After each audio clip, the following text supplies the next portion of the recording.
That was a bit loud.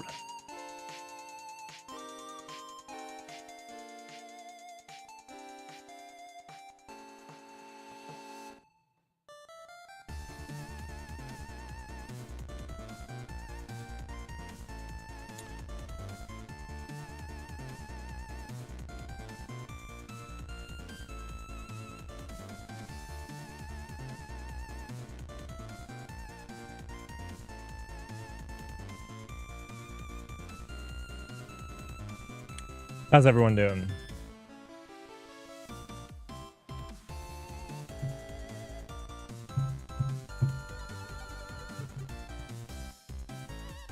So this was something I probably should have done earlier for people on the on another continent, any of the other continents, really. I guess South America probably not as much. It'd be later for them, but shouldn't be too bad.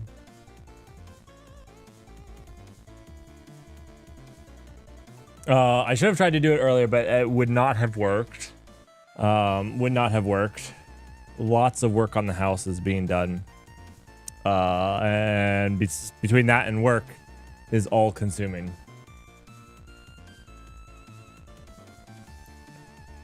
So I didn't know if you guys wanted to go into the regression of OpenSSH.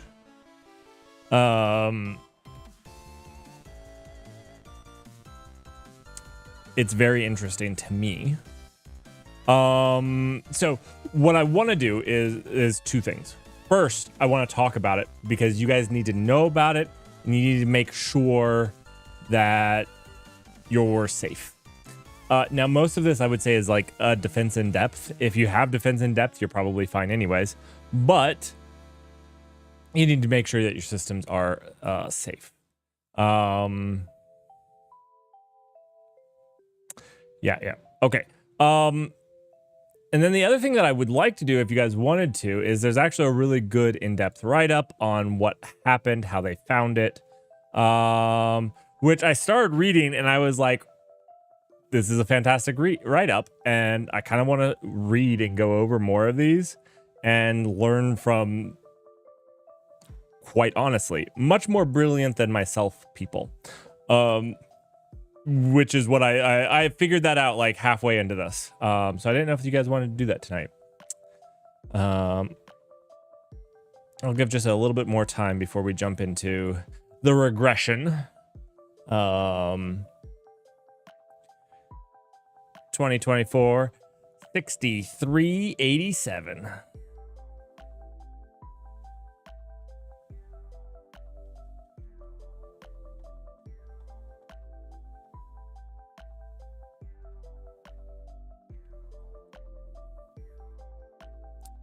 I should have taken some before and after pictures of my house. I probably can put together some.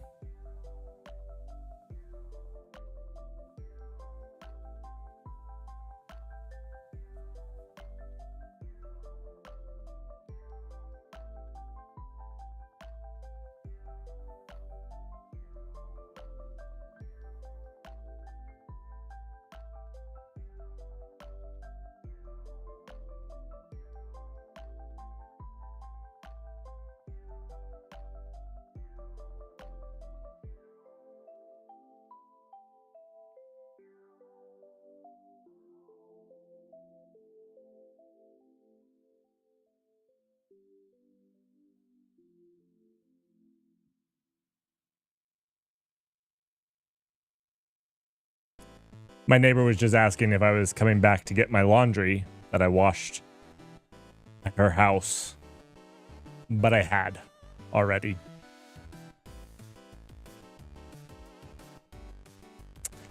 Fantastic person. I don't have a washing machine right now, so you know how it is. You got to bum off of other people.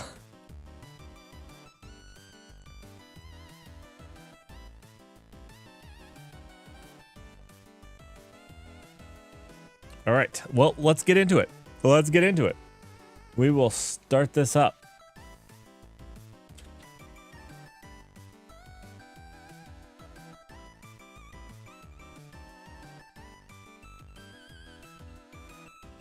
What are we getting into? Excellent question, Sergeant Pepper. So today, okay, so later, after we talk about regression, I wanted to talk about consensus. I want to talk a little bit about, at a very high level, the difference between Paxos and Raft, as well as some of the topics we got to think through for Raft. So we're gonna do that.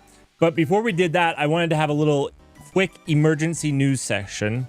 I know that I do newses on Fridays, but I do these sometimes when there's something that's really important. And one of those things happened. There is a security bulletin out for OpenSSH. Wanted to talk about it.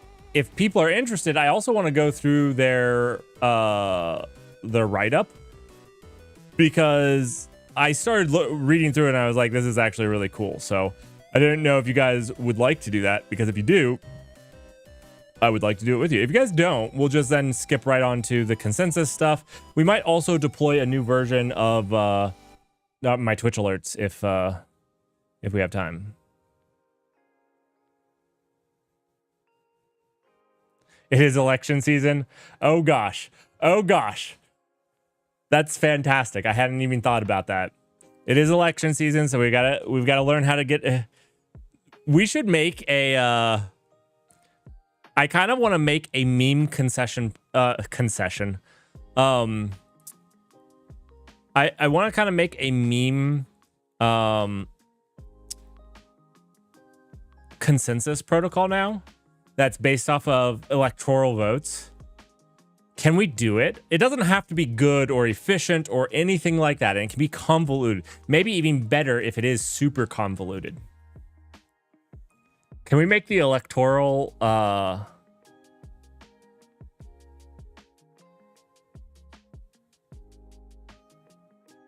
consensus?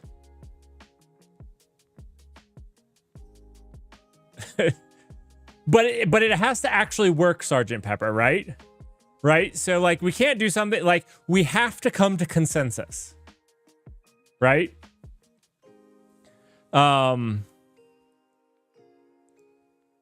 Somehow. And we actually have to all agree on the leader somehow as well. So like it has to work. If we do it, it still has to work.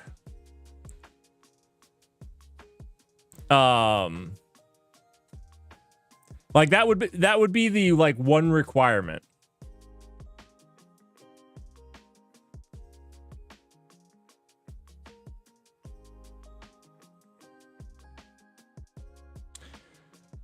All right, let's get into this. Marker regression. All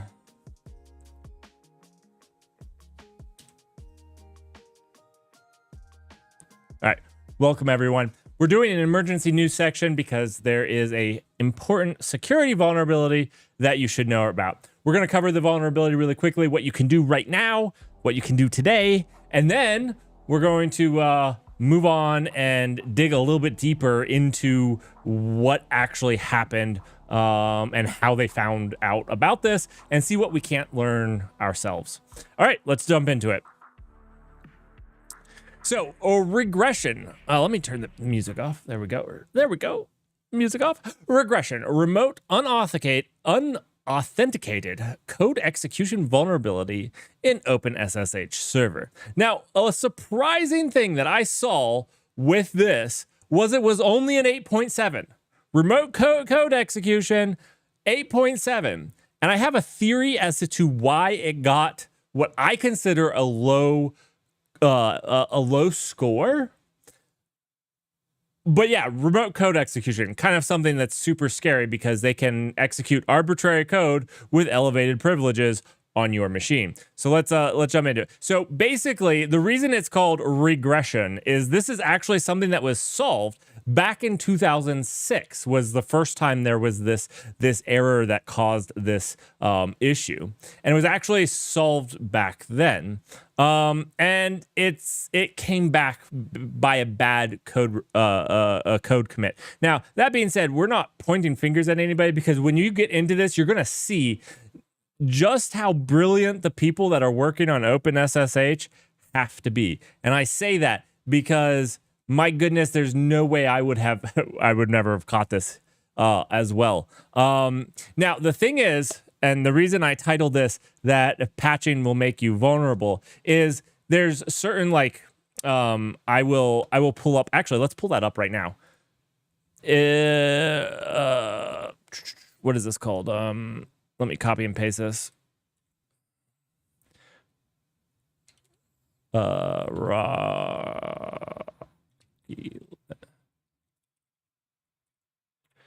Let's see.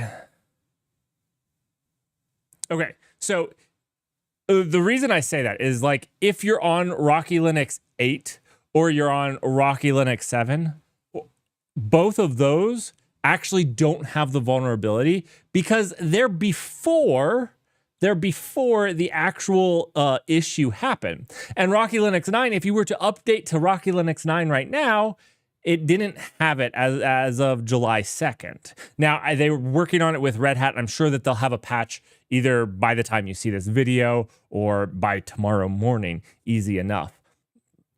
So you probably should patch as soon as that's done. But the reason I said that is, like, a lot of the times, if you were actually on an older version, you don't have it because it isn't a regression. So that was an interesting, little interesting note there. Okay, so anyways, what do you need to do? What do you need to know? And then we'll get into exactly what happened. What you need to know is that this right here, versions earlier than this are vulnerable to this, and they're patched here. So basically, they've come out with a new one, and they were patched in 2006, like I said. In 2006. This is when it was originally fixed. And then it was resurfaced in this one here. That's kind of the end game there. Now, what I want us to jump to is basically immediate steps to mitigate risks. If you guys are running OpenSSH servers, let's talk about immediate steps to mitigate those risks. So these guys are obviously way more experienced than I, so I'm going to, acquiesce to their things. But this is what I would consider defense in layers here, where you want to Shrek it out here. Be that onion. I don't know if you guys are old enough to have seen Shrek. Are you? I'm just gonna go with yes. Hopefully you've seen Shrek. If not, tonight's homework: go watch Shrek. Then you'll know defense, onion, have a lot of layers. Anyways, so basically the easiest way is just don't expose OpenSSH to the public internet. Then obviously patch management, update as soon as you have a patch that fixes the issue. Network segmentation and intrusion detection. Now, the intrusion detection is actually a really interesting one, because you're going to see, and this is one of the reasons I think that it got a 8.4 instead of a 10 out of 10, is it should actually be fairly easy to detect if you're being attacked. It requires effort and time. Unless you're just insanely lucky, it requires doing a specific thing over the network. And so good intrusion detection should actually detect this. This is actually when I will go back, and I know I keep harping on this. I think that a really advanced statistical analysis would be fantastic at catching something like this, where you're detecting anomalies. Because what they had to do to get this to work would be an anomaly. No one would actually use OpenSSH this way. All right, let's jump into it. So this is the basics for understanding it. So if you were here just to understand what the immediate steps are, read these and do these.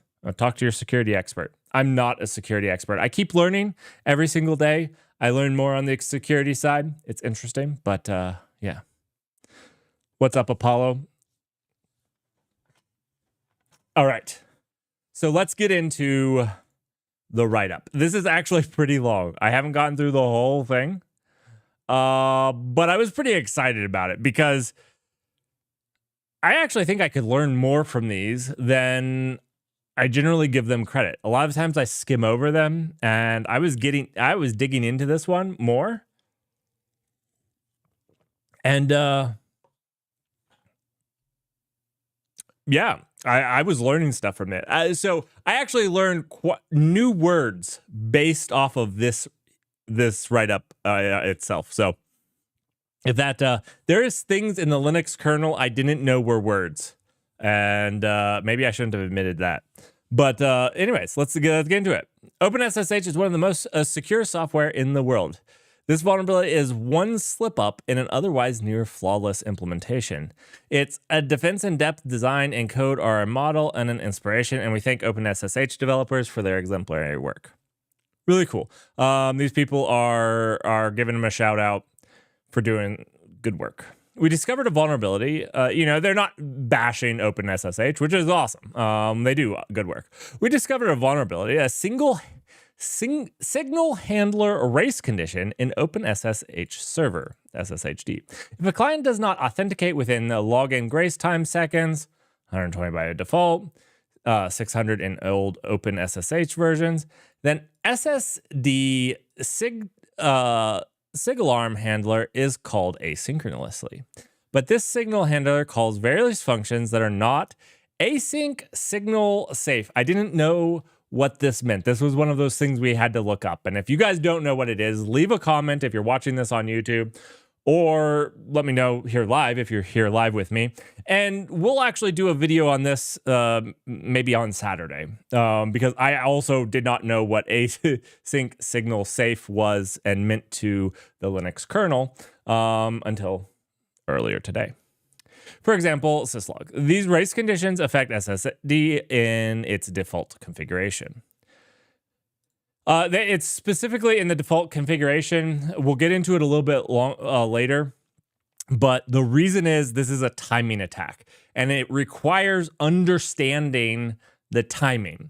So if you don't know the timing, like if you change this default from this 120 default, then actually timing, even with knowing the 120, it's like 1 in 10,000 chance, or 1 in 100,000, I think. Even with knowing the timing, it's 1 in 100,000. If you don't know the timing and you had to guess by millisecond, you just went up exponentially. It just gets so much harder. Anyways, let's continue on. On investigation, we realized that this vulnerability is in fact a regression of the 2006 CVE. Signal handler race condition in OpenSSH before it allows remote blah, blah, blah, blah. Yeah, it's the same thing, which was reported, by Mark Dowd. I'm going to go with Dowd. Good job, Mark Dowd. Excellent work. This regression was introduced in October 2020. And this is actually kind of the scary part. It's been out there for 4 years. If you've been keeping up to date, you made yourself vulnerable with the regression, which accidentally removed an if. This is C for you. An if def do log safe in SIGHAND. This is terrifying. From SIGDIE, a function that is directly called by SSD's SigAlarm handler. In other words, OpenSSH is vulnerable to a signal handler race condition. Again, if any of these words you don't know, let me know. Like if you don't know what a signal handler is in the kernel, let me know, and we'll cover it in follow-up videos. This is why I want to read this, is because there's these types of things like, and if you didn't know it beforehand, if you don't know these things and how glibc thinks about them, then you wouldn't have even known to ask the question, right? I think, I guess, like, that's where it the async signal safe. Like, I kind of had an idea what async signal safe means. Async obviously calls on a different thread probably, and it's safe to do that with a signal. Obviously, so like there's some intuitive, but I didn't know there was a term for it. I didn't know that there was a whole set of requirements for it. It's actually pretty cool that this stuff has been thought out pretty well in some of these glibc based stuff. So anyways, didn't even know to start asking the question until I read this. All right, so this vulnerability is exploited remotely on glibc-based Linux systems where syslog itself calls async signal unsafe functions. For example, malloc and free. An unauthenticated remote code execution as root because it affects SSD's privileged code. Right, SSHD runs in privileged mode, which if you can get it to execute your code, you can get your code executed as privileged, which is not sandboxed and runs with full system privileges. That's fantastic. They just said the exact same thing I followed up saying. My goodness, I should have just finished reading. We have not investigated any other libc or operating system, but OpenBSD is notably not vulnerable because its SIGAlarm handler calls syslog-r, an async signal safer version of syslog that was invented by OpenBSD in 2001. There you go. That's very interesting. I actually... understanding what I do now of async signal safe things. And this is actually really interesting because they say async signal safer. Like, it's not safe, but it's safe. I don't know what this means. I actually want to look at syslog-r versus the regular syslog because I don't know. This is another thing we could look up. Let me know if you guys want to. To exploit this vulnerability remotely, to the best of our knowledge, not quite safe, but safer than the last time, which wasn't so safe. Yeah, I have no idea what they mean by async signal safer, but they do say it's not vulnerable because of it. Now, I have no idea what implications this means for Mac and Windows, right? Because, I have absolutely no idea. I kind of assume that I have no assumption. That's my assumption, is that I have no assumption. Okay, so to exploit this vulnerability remotely, to the best of our knowledge, has never been successfully exploited before. So basically, the 2006 one had never been exploited before. We drew inspiration from a visionary paper, Delivering Signals for Fun and Profit, which was published in 2001 by Michael Zalewski. Wait, is this the paper? Is this the paper? Do we need to read this at some point? I think we do. I think we do. Wait. This sounds really familiar. Have I read this? It's hard because maybe the only thing I'm thinking of is the for fun and profit. I feel like maybe that's overused. Do you know what's also really cheap? Bands. Bands are also cheap.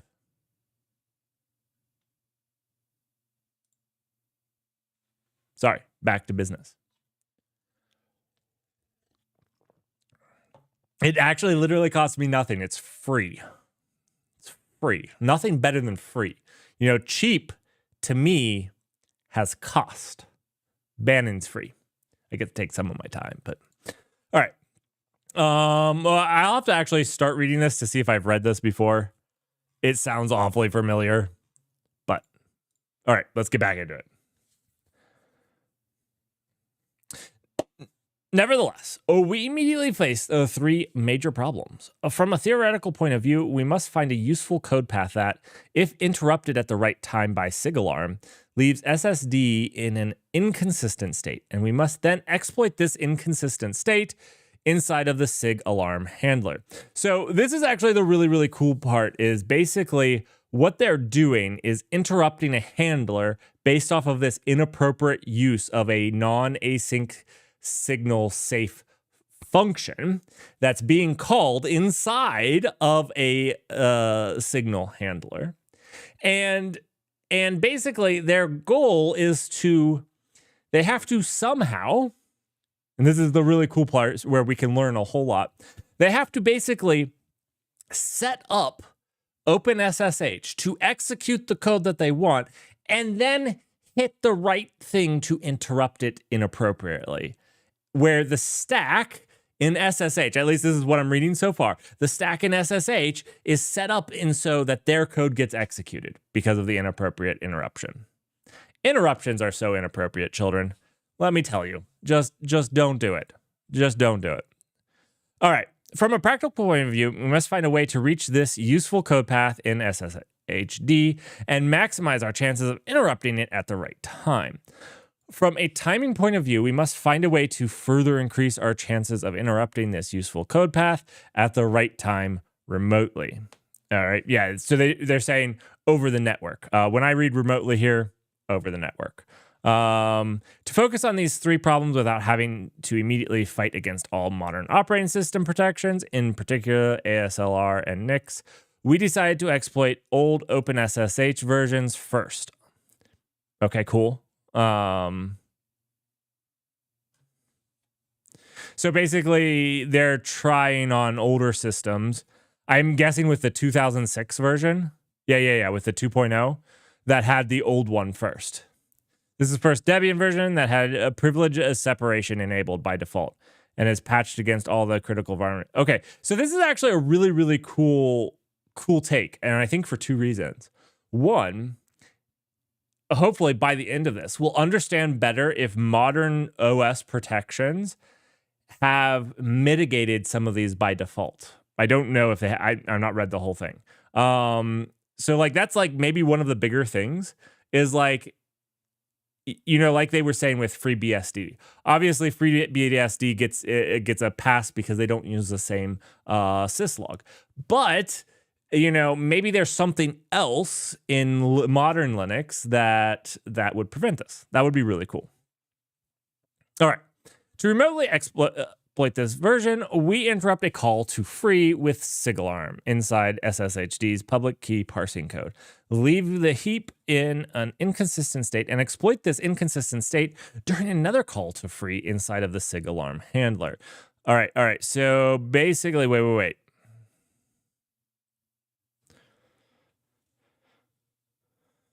Oh my goodness.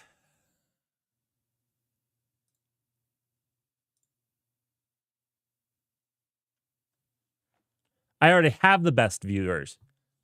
That's what you have to learn. The best viewers are the ones that are here because they want to be here and hang out and learn with you. All right?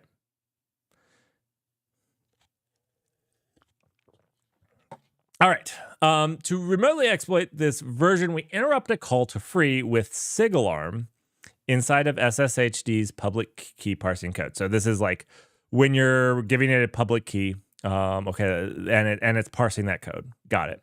Leave the heap in an inconsistent state and exploit this inconsistent state during another call to free. So they're having to trigger the other free inside the SIGAlarm handler while the public key is getting parsed. Okay. In our experiment, it takes about 10,000 tries on average to win this race condition. Oh, man. With 10 connections, max startups accepted per 600 seconds login grace time, it takes 1 week on average to obtain a remote root shell. Okay, 1 second. Let's copy this. This is like a piece of information. We need to make a board of like key facts so that we can reference them. No.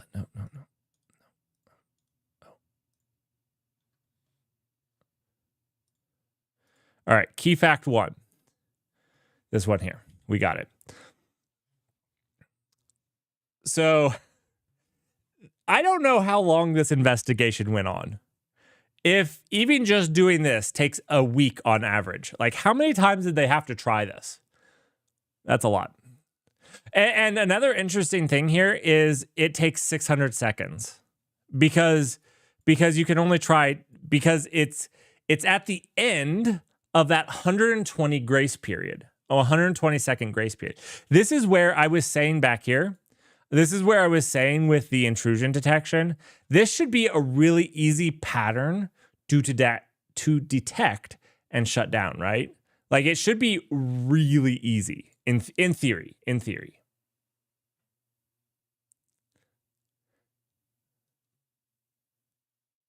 Oh, you know what? My screen is not. That is weird. I don't know why it was off to the side like that. Sorry, I was cutting off some words. Let's cut them off. All right. Second. Okay. So they did a newer one. This is the last Ubuntu version that is still vulnerable to the 2006. Okay, so this was Debian. Then they did it with different Debian. Wait. Yeah, okay. So this was Debian. This was Ubuntu Debian. All right, and then they did Deb 12 with it. Okay, we can, let's see if it takes about 10,000 tries. Okay. Oh, interesting. Why would this, if it takes about 10,000 tries here, 10 connections. Oh, this is 120 seconds. This is the 600 seconds. Okay. So this one's the default of 120, which only takes 1 to 2 days on average. All right, and then this one, it takes about the same number of tries. It's how fast you can get through those tries. So 3 or 4 hours with 100 connections. So this one just allows more connections. Ultimately, it takes 6 to 8 hours on average. Okay, that's cool. That's interesting. This it's still a work in progress. We have targeted virtual machines only, not bare metal servers, on mostly stable network links. I suppose that could make it slower. Yeah. We are convinced that various aspects of our voice... Actually, okay, with a timing attack, unstable networks could make you safer because they're having to hit that 120 seconds or whatever the default time is perfectly. And so I could actually see where an unstable network could make actually leveraging this attack harder than the stable one because you're trying to time that interrupt. Okay, cool.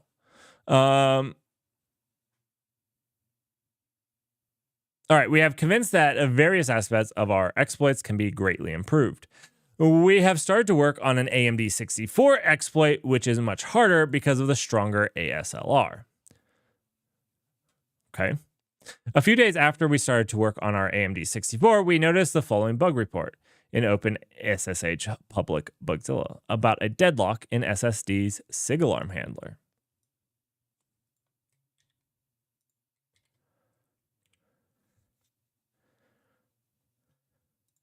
You know, let's put this over here in our board. Whoa, no. I just want the text. I don't want the page. That's ridiculous. Let's do this. Done. Okay.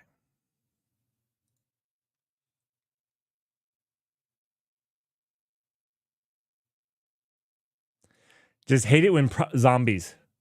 Just zombies in your program are the worst, right? It's just the worst. Gotta hate it. We therefore decide to contact. I was gonna say like they spread and multiply, but then I was like, that's really not what zombie processes do, right? They don't eat brains, they don't spread, they don't process, and they don't even moan. I feel like zombie is just actually a terrible name for them. Not to like reflect on that, but like who would that actually knows what a zombie process is think of it as a zombie, right? This just struck me. I think the zombie is a bad name for it. Moving on. We therefore decide to contact OpenSSH developers immediately to let them know that this deadlock is caused by an exploitable vulnerability. We put our ARM64 work, or AMD 64 work, on hold, and we started to write this advisory. But that is not like me. I'm breaking free. Is that like a Batman villain? The Interpreters? The SIG alarm handler of this OpenSSH version calls packet close, which calls buffer free, which calls X free, and hence free, which is not async signal safe. Oh gosh. Okay. Calls packet close, which calls buffer free, which calls X free, and hence. I love the and hence, like, of course. X free calls free, and I guess free is the thing that is not async. So I guess this is just like the code snippets from the different places. So this is what this is the okay. So this is the alarm handler. This is the packet close, which then calls buffer free. It calls buffer free a bunch. Oh, I bet this is the problem right here, right? This is what they're going to manipulate, right? Because they have a bunch of these buffer frees in a row. I only know this because of the most rudimentary things, but things in a row means that if one of these does something it shouldn't do, these still get executed probably. That's what I'm guessing. And if they're pointing to bad memory, then you get to execute bad memory. That's my guess. Buffer free in the buffer. Okay, yeah, we're just stepping through the buffer free. And this is buffer free, which calls X free, which calls free. Of course. Wait, what does X free? Why X free? So we have a void pointer. If pointer equals null, X free is just basically I was going to say safe free, but it's going to fatal. Okay, that's fine. And buffer free is okay. So this is just zeroing the buffer before freeing the pointer. Okay. This is just pretty standard C. Consequently, we started to read the malloc code of this Debian's glibc to see if any first calls to free can be interrupted by a SIG alarm and exploited during a second call to free. Inside the SIG alarm handler at lines there. That's right. If there was question mark operators, this would be solid. If this was Rust, it'd just be solid. Inside the SIG alarm handler at 341. Yeah. I'm calling it the multiple lines to buffer free because right here, your mem setting buffer points. Because this is glibc's malloc is not hardened against unlinked techniques pioneered by Solar Designer in 2000, we quickly spotted an interesting code path in chunk free, which is called immediately by free. I don't know what chunk free is. An interesting code path in chunk free. Chunk free isn't in here, is it? Yeah. So this must be in one of these like memset or in free. Not sure. Okay, yeah. So this is just the forward backwards pointers here. The size of the previous chunk, if free, size in bytes, including overhead, double linked list. That's what it looks like. We need to write some C. We need a project for C. What should we do in C? I actually want to write some C. Because it's such a good learning experience. What should we write in C at some point? Leave a comment if you're watching later, or leave something in chat right now if you're one of the cool kids that joined live. All right, define unlink. P, BK, FD.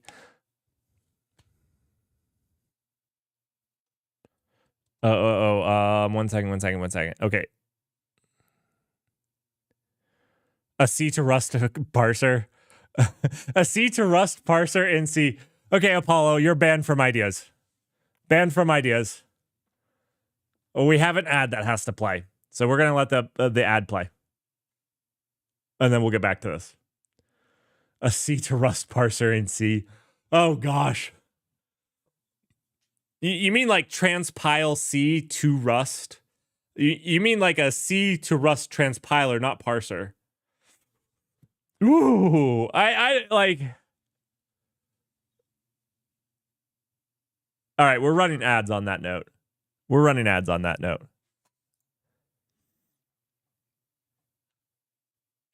That's like an interesting idea, right?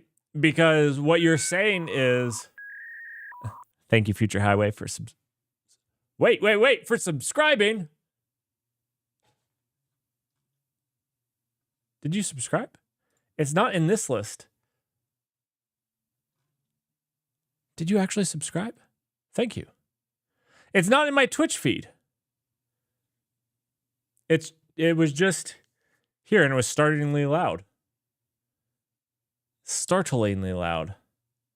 Thank you so much, Future Highway. You're a legend. You're one of the absolute legends. And that was up and gone way too fast. I'm sorry. Like I said, we actually have our new HTMX version that we need to deploy. And as soon as we get done with this, as soon as the ad's done. Wait, is the ad done now? I think the ad's done now. Seemed fast for 3 minutes. All right. Well, let's move on. Thank you so much, Future Highway. Really mean it. I appreciate it.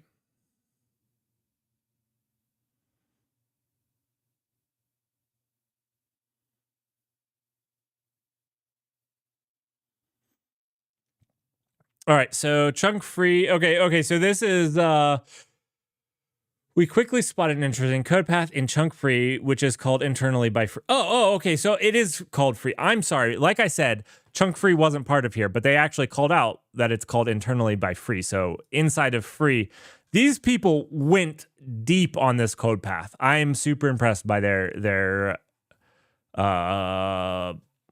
stick to itness. Like this is okay. So this is a link. So we have our pointer.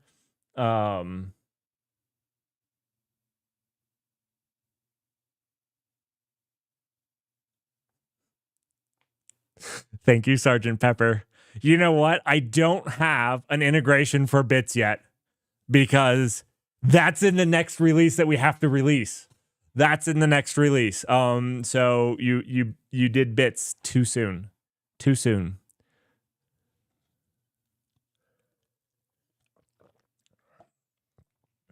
We need to get some bits in there though. All right. Thank you. So chunk free takes an arena. Oh, so these are memory arenas. Oh, fantastic. Our brains are going to hurt after this.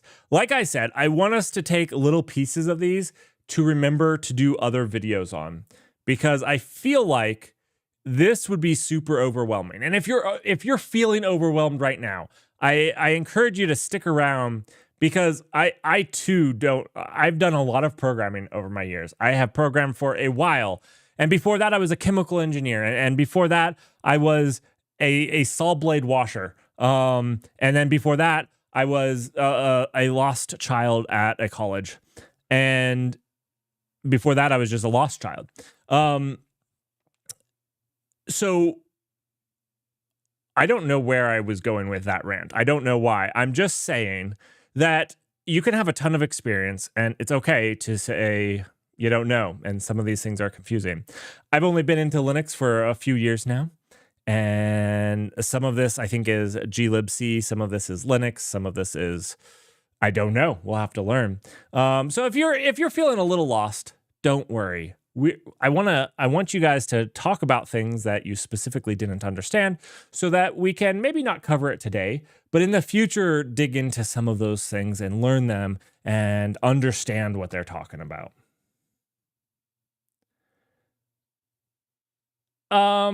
Chemical engineer, like, can I tell you that licking our product probably won't give you cancer? That was my job specifically, was if we got sued because a child licked our product, could we say we did our best to know everything that was in that, and that those things weren't on a list that caused cancer.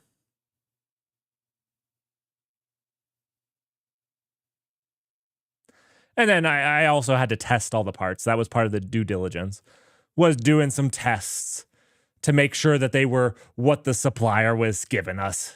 It was terrible work. Absolutely terrible. Oh, worst work ever. Okay.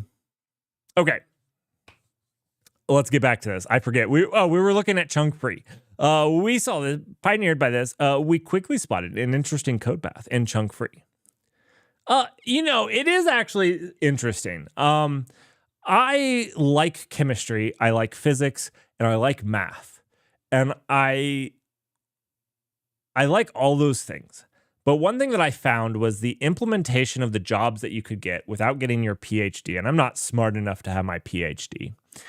The jobs you could get without your PhD were pretty boring and pretty repetitive and pretty down to I put a drop of this on it, and if it didn't turn purple, then it was fine. And yes, there's interesting chemistry that goes into what the drop of whatever you put on it. But in the end, what you did all day was you picked 50 random parts, you put drops on them, gave them 20 minutes, and waited to see if they turned purple. That was a large portion of the job. So this is where it's yeah. And then okay, they have electroplating bath, making sure that the chemicals are in the right balance to electroplate well. You got some interesting work out of it, but not a whole lot. Not a whole lot. All right, let's get back to that. Let's get back to this. Let's get back. I thought about doing something with computer science, with chemistry, but I haven't figured out anything. Like I said, I would have to do something PhD worthy. Not smart enough for that.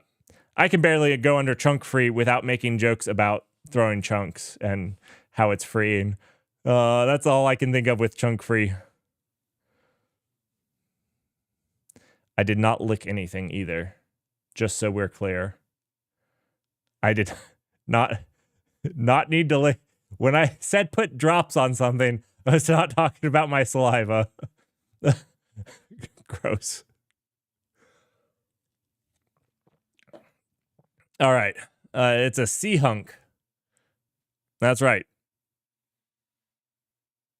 Yeah. That Sergeant Pepper, that's what I think of chunk free. That's 100% what I think of chunk free. A free sea hunk? This stream has degraded quickly.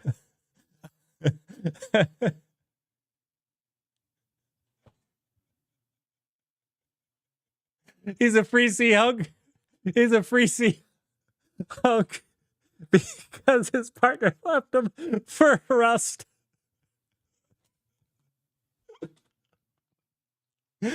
Oh. We got the M-Chug pointer with the AR pointer. Okay, I'm sorry. Like I said,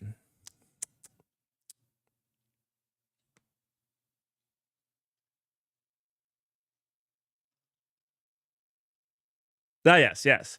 Which is called internally by free. MC Hunk Direct. Okay. Let's keep learning. Let's keep learning. We've digressed.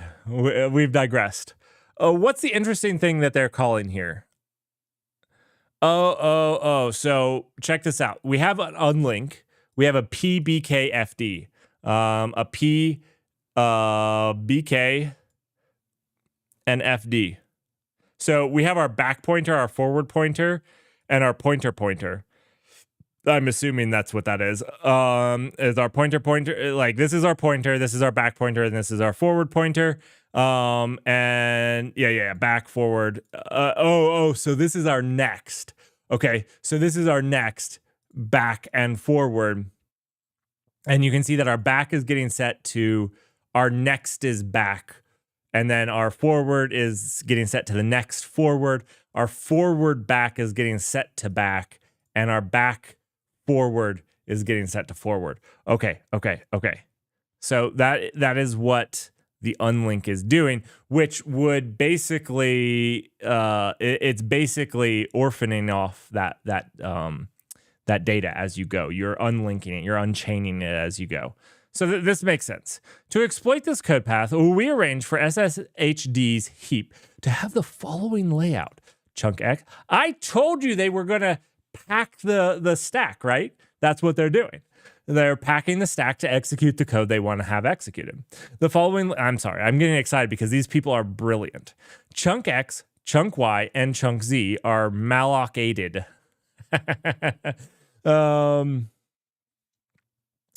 So interesting fact here. My wife, when we named my son, I wanted to call him Maleic because I find maleic acid to be very interesting. And she said, no, that's too nerdy. And then I said, how about Malik? Because that's also pretty cool. And she said, no, that's too nerdy. So that's how we came up with Malik, which is a little bit different because it's the combination of malloc and maleic acid spelling the back end. Pretty fun. He has a super nerdy name.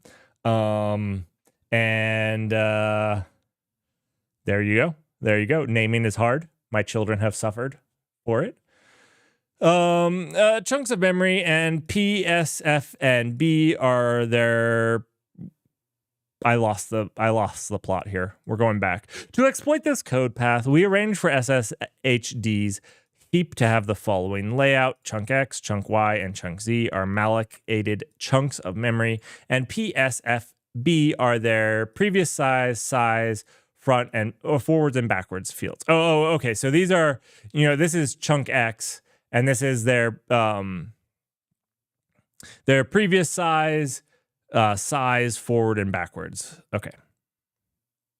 And this is the user data here. Okay, cool. Awesome. First, if a call to free chunk Y is interpreted by sig alarm after lines, but before these lines, then chunk Y is already marked as free because chunk Z's previous in-use bit is... Oh, okay. So check this out. This is also fantastic ANSI art. Because these are in a linked list, right? And so then chunk Y is already marked as free because chunk Z's previous in-use bit is cleared because of the unlinking. Okay. So this makes complete sense, right? So basically, Z is unlinking and Y is effectively getting cleared out, or is getting marked as freed. Okay. In other words, chunk Y forward and backward pointers still contain user data, attack controlled data. So they're basically using this to get their data where they want to. This is how they get the remote code execution. Oh my goodness. Now, what I'm going to ask here, and I hope they go into, how do they get it looking like this? Like they're manipulating the stack remotely. That boggles my mind. I couldn't even do it if I was holding SSHD in my hands. If I got a physical edition of SSHD, I don't think I could get its memory like this, and they got it over the network somehow. So hopefully they go into that. Or wait. They are manipulating the heap. I said stack, didn't I? They're malloc-aiding. I said, I'm sorry. Don't listen to anything that I'm saying. They're malloc-aiding. My bad. Thanks for bringing that up. We're just talking about heap, and I don't know why I said the stack at all. My bad. We've only been talking about the heap at all, which is why they're malloc-aided. I actually love this. I've never seen this.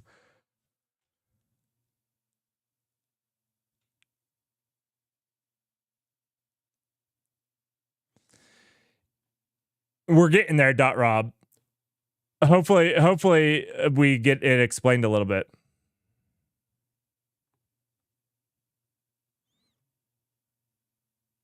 Set data has to put some chunk of memory. I understand the concept. I'm saying it's pretty cool to like actually finally craft the data to put it exactly where you want in memory, right?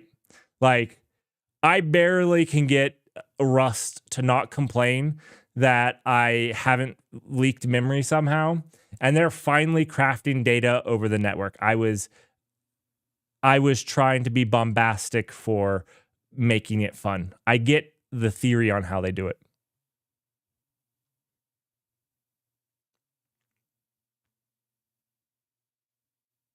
All right, second, if inside the SIG alarm handler, packets close calls free chunk X, then the code block at these lines, 3230.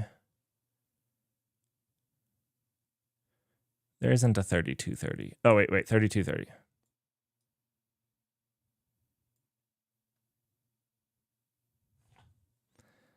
Okay, so we're skipping some lines here.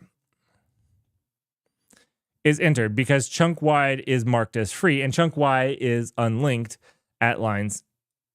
A so-called AA4BMO primitive. What is this? This is going on our list of things to investigate. AA4BMO? All right, quick. Does anybody know this off the top of their head? If you don't respond within the next 10 seconds, I'm going to assume that you ChatGPT'd it.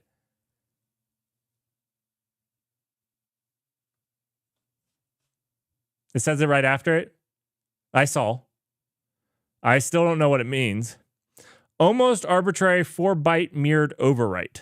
Like I get the words. I understand the words. It's okay. Almost arbitrary 4-byte mirrored overwrite. If it's almost arbitrary, doesn't that mean it's not arbitrary? So this is kind of a contradictory statement. Like that's like saying almost a lie, but then I guess it's not a lie. So I never understood that. Because chunk Y's forward and backward pointers are still attacker controlled. For more information on the unlinked technique and the okay, we're gonna slap this into our doc of things to look up later.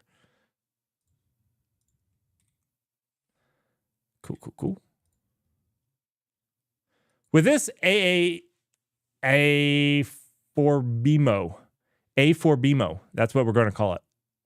A4BMO primitive, we override the glibc's free hook function pointer.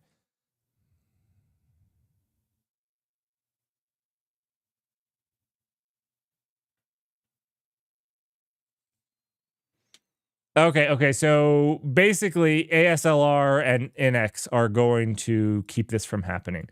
Because with the address of our shellcode in the heap, thus achieving remote code execution during the next call to free in the packet close. Now we're talking over here and they got complete control. I don't know who they're talking about. To mount this attack against SSHD, we interpret a call to free inside SSHD's parsing code for a DSA public key. Okay, yeah. And exploit it during one of the free calls in packet close.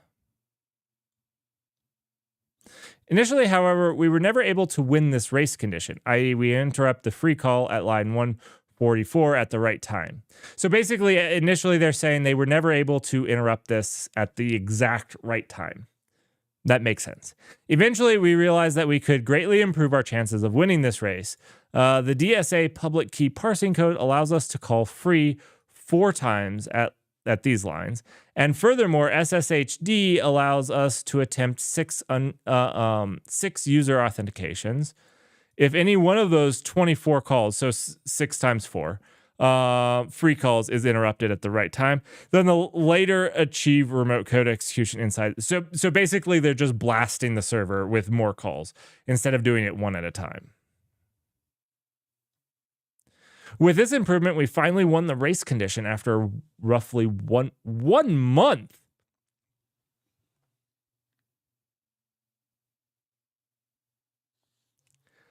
One month? They let this thing run for a month? That's pretty awesome. We were pretty happy. We did a root shell dance. I don't know. Is this an actual thing? Is a root shell dance an actual thing? But we also felt that there was still room for improvement. We therefore implemented the following threefold timing strategy. Okay. We do not wait until the last moment to send our rather large DSA public key packet to SSHD. Instead, we send the entire packet minus 1 byte, the last byte, long before the login grace time. And we send the, okay, so they're getting the whole big chunk sent over and then sending the last byte really quickly at the end. That makes sense. It's going to let you time it much better and much quicker. It's going to minimize the effects of network delay. Yeah. That makes sense. That makes sense. We keep track of the Nagel algorithm. Let's put that as another thing that we want to do a video on. I only know this rudimentary as far as a high level. This is what I want to do with these, though, is pull out things like this, the Nagel algorithm. We disabled the Nagel. Why would that even matter? I don't even know off the top of my head why that would matter.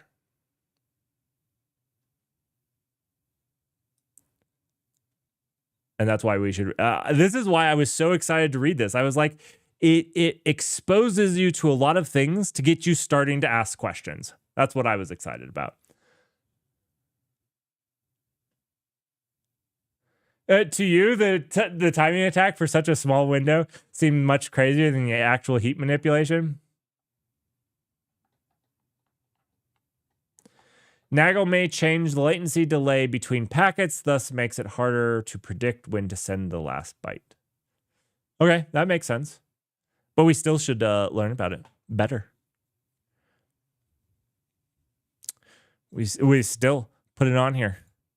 Expand our horizons.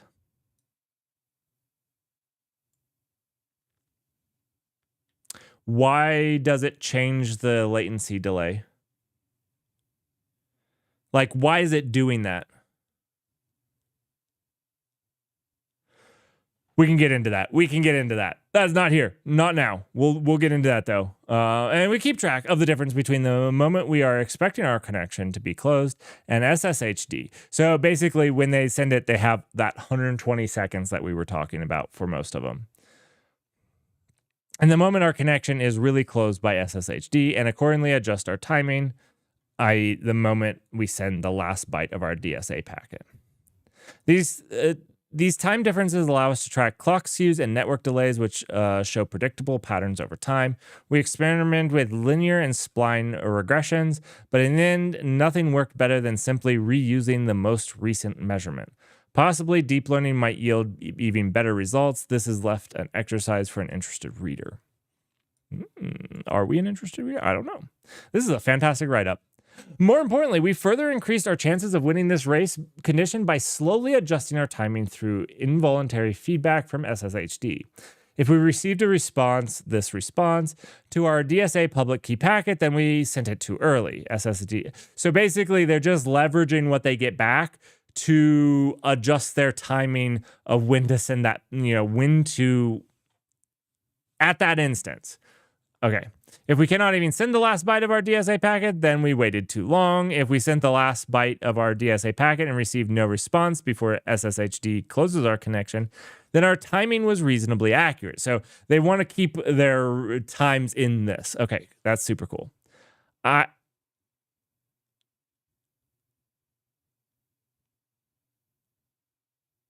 Yeah. Rob, that's all I was saying is like, that's why I'm keeping this list is like, let's learn about those things. But like, let's not always stop to talk about them in too much detail. I mean, unless if like it's really pinnacle. I think what you said makes it is perfect. It changes the latency delay, which would cause them troubles trying to time something, right? That makes sense. Over the network. This feedback allows us to target what to call the large race window. Hitting it does not guarantee that we win the race condition, but inside this larger window are the 24 small. Because, I'm sorry, now my brain just going, what I thought Nagel did made it more consistent. I didn't think it made it less consistent. This is, I guess, why I don't understand. because I obviously don't understand what the algorithm was doing in the first place. So I think I completely misunderstand it. So I need to do some research.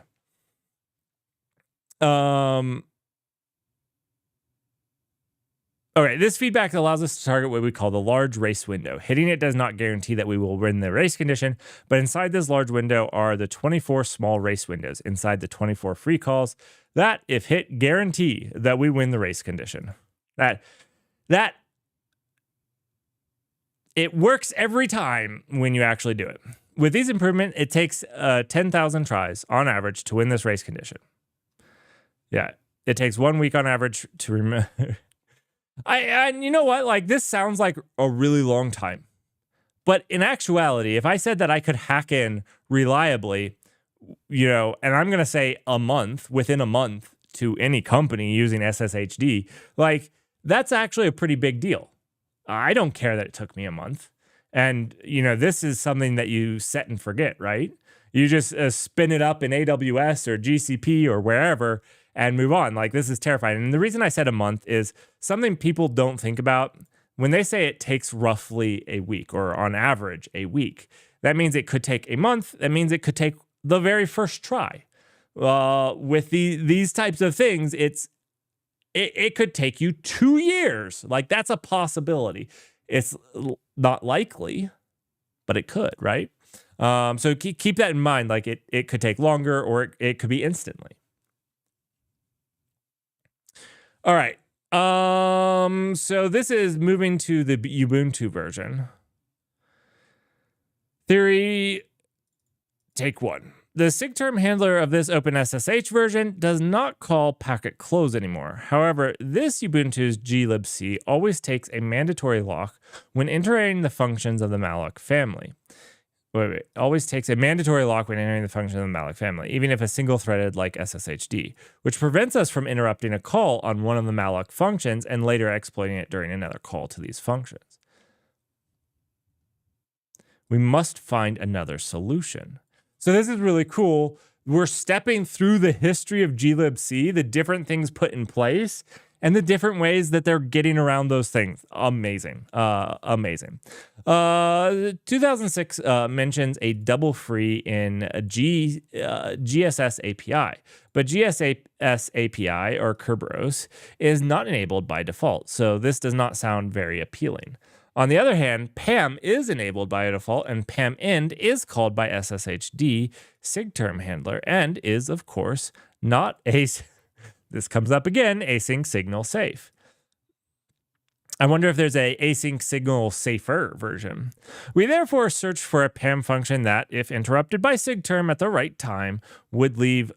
This is amazingly diligent work. Would leave PAM's internal structures in an inconsistent state. Exploitable during PAM end. In the SIGTERM handler, we found PAM set data.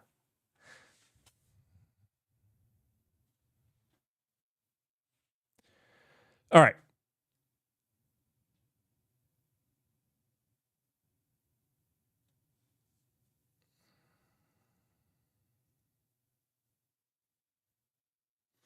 PAM set data takes a handle to PAM.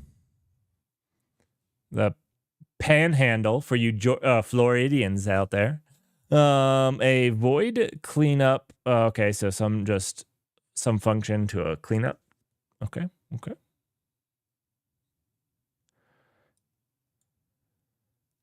Clean it up. If this function is interrupted by sig alarm after line 66 and before line 77, then data entry is already linked into PAM's structure, PAMH. But this cleanup field, a function pointer, is not yet initialized, since the malloc at line 57 does not initialize its memory. We are able to control cleanup through the leftovers of previous heap allocations. Then we can execute arbitrary code with PAM end. Inside the sig alarm handler calls a PAM free data at line 118. Okay. So while data, clean it up. Let's clean it up. That's how we free PAMs. That's it. We've been an extremely simple exploit. Unfortunately, we completely overlook that PAM set data can only be called from PAM modules. If we interrupt it with SIGAlarm, then the PAM handler is still PAM called from module. In which case, PAM end returns immediately without ever calling PAM free data. Back to the... I hate this when this happens. Like, you're on such a roll. You're like, oh, this is so totally possible. And I'm so glad they put this in here. I'm so glad they put this in here because this is just like a breath of fresh air for me, because this happens to me where I'm like, oh, this is, and like, there's just one little thing where it's like, no. Take two, not giving up. It's not what we do. This is like some movie. They're quoting it. Album, I guess they sing. Okay. Band, it's a band. This guy loves them a lot.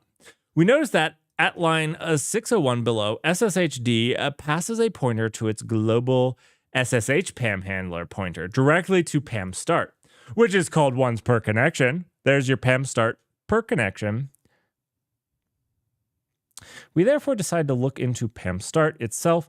If interrupted by SIGAlarm, we might leave the structure pointer to... If interrupted by SIGAlarm, it might leave the structure pointed to by SIG PAM handle in an inconsistent state, which could then be exploited inside of the SIGAlarm handler. When PAM end, SSH PAM handle, SSH PAM error is called. I'm not going to read through all this code. I'm going to take their word for it.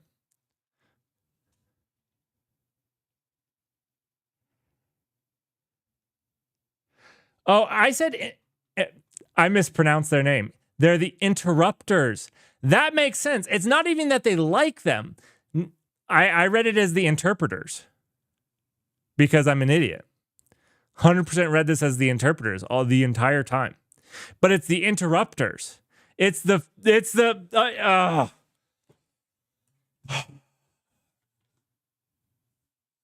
This makes sense now.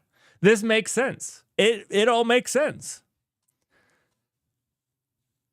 All right. I'm sorry. I didn't get it. And it's brilliant. It's brilliant.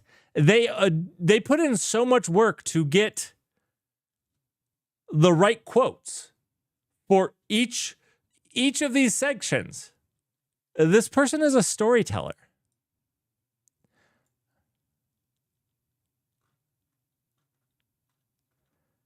Or the interrupters have like a lot of music that made it easy. I don't know which one it is, but okay. Back to take two. All right. Well, I'm an idiot that can't read. We know this. We'll move on.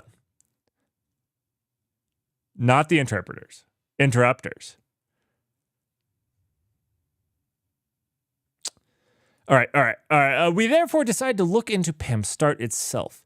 If interrupted by SIGAlarm, we might leave the structure pointed by... Oh, wait. We already read that. We were right here. Right. At line 32, PAM start immediately sets SSHD's SSH PAM handle. PAM handle. To a calloc, if you guys don't know, Florida, the long skinny part, at the top is called like the panhandle. That was the joke that I was going for, but that would only make sense to Americans. So I'm sorry if you're not from America and didn't get the joke. All right. To a calloc-ated chunk of memory. This is safe because calloc initializes memory to 0. On the other hand, if PAM add handler, which is called multiple times by PAM start, is interrupted by SIGAlarm after line 800, this is dedication, like understanding. I hope this person mind mapped this out because I have mind mapped out the execution flow. I know I notoriously show off the one I did for the consensus bug, where we kind of had that 3-dimensional graph of the flow to understand how we got the bug. I hope they did that, because this is seriously mad levels of understanding the flow in an order of operations. This puts the order of operations in math to shame. To shame. Okay. Is interrupted by SIG alarm after line, but before line 886, then a mallocated structure is linked into PAM-H, but its next field is not yet initialized.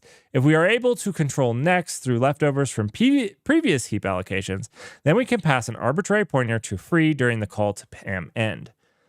This amount of coordination, one thing that's really impressive here is, remember, they're manipulating this through the network. So something that's kind of delayed, a little bit networky stuff. And we're talking about lines of code, between 874 and 886. This could happen in a blink of an eye. I don't know what happens. I don't know. Maybe there's a heavy lifting thing here that actually takes a millisecond. But most lines of code happen instantly. Instantly. So anyways, that's just impressive. That's just impressive. Because the malloc of the Ubuntu glibc are already hardened against the old unlinked technique, we decided to transform our arbitrary free into the malloc's mallification house of mind fastbin version. We free our own non-main arena chunk, point our fake arena to SSHD, got an overwrite exits entry with the address of our shellcode in the heap. This Ubuntu's heap is still executable by default. For more information on mallification, we're going to put this. I think every single link this person puts in here, we're going to have to read in the future and understand better.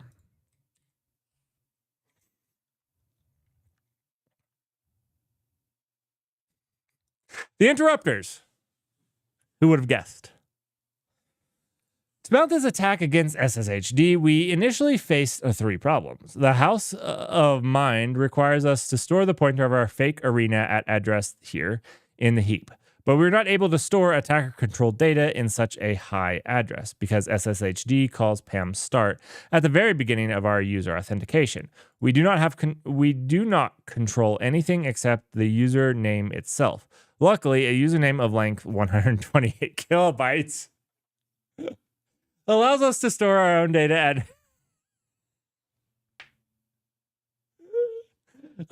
I love these types of things where it's like, what do we just put a bunch of data in there? The size of our field, our fake non-main arena chunk must not be too large to pass freeze security check. i.e., it must contain null bytes, but our long username is a null terminated string that cannot contain null bytes. Luckily, remember that PAM-free handler's auxiliary zeros the structures that it frees. We therefore patch the size field of our fake chunk with such a memset0 and only then free it. I'm posting this in here. We're not going to sit here until I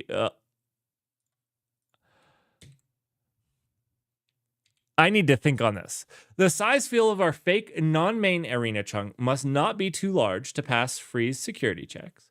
It must contain null bytes. But our long username is a null terminated string that cannot contain null bytes. Look, wait. But our long username is a null terminated string that cannot contain null bytes. Right. This is the problem. So they have to remove the null bytes. Luckily, remember that PAM-free handler's auxiliary zeros the structure that it frees. 1019. We therefore patch the size field of our fake chunk with a memset0 and then only free it. How do they do this? Right? They're on the network, right? How do they memset0 and then free their... I don't get this part.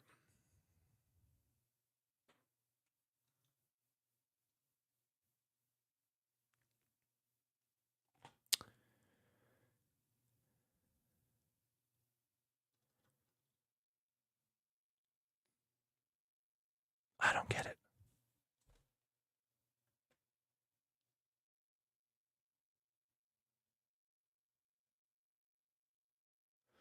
Let's read on and see if they say. We must survive several calls to free at lines 1017, 1020 above before the free of our fake non-main arena chunk. We transform these frees into no-ops by pointing them to fake is-map chunks. Free call. So this is all data stacking with... My guess here is that this is all data stacking with the username memory, right, in the heap. So they're very specifically giving exactly what data they want through this chunk of memory. It is my understanding at this point, which calls mum map, which fails because I don't know what this is. This is fake is immapped. Chunks are misaligned, effectively a no-op because assertion failures are not enforced in this glibc. Oh.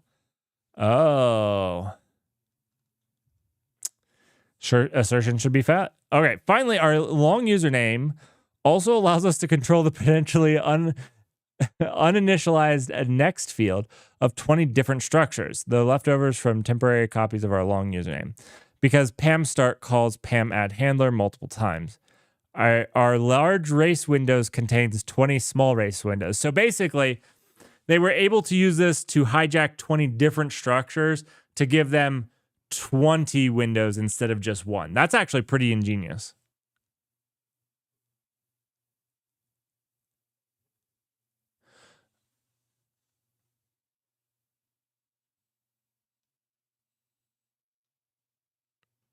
Same tricks they used before. The interrupters. From this attack against Upin26, we simply reuse the timing strategy we used against Debian. It takes 10.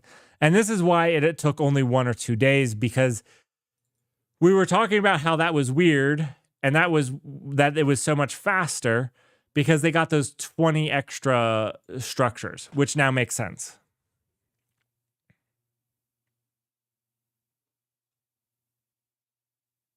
I really need to write more C, don't I? Ugh. I do.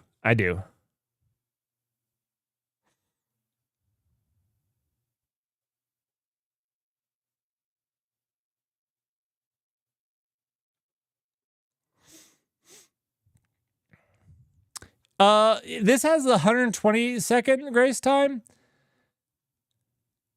Let me do this. Made it easy to get back here. They summarized it up here. Right. This one had the 600. Wait. The first one had the 600, yeah? Yeah, 600. Oh, okay. So it was just the login grace time. It had nothing to do with that. All right, good call. I think you're right.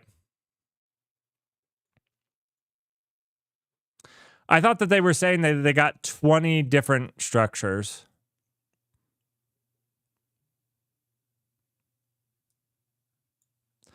Oh, they actually had 24 on the other one, didn't they? Didn't they have like a couple different race windows? That's true. That's true. So that shouldn't have done anything. Good point. Good call out.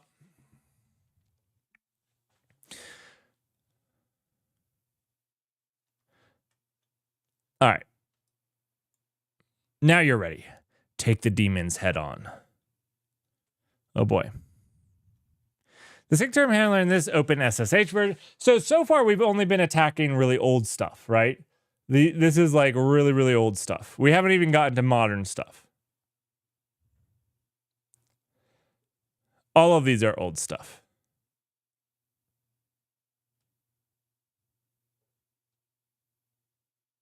Okay. The SIG term handler in this open SSH version does not call packet close, nor PAM end. In fact, it calls only one interesting function, syslog. All right. My throat is getting a little parched. We're about 5 minutes from it. I'm going to run an ad while I get a cup of water. I'll be right back. Because, yeah, my throat is, I've been talking a lot. I'll be right back.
.rom, do you have an ad?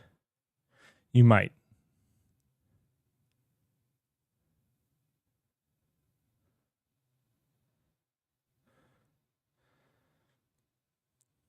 You might. So I'll just wait to say what I was going to say.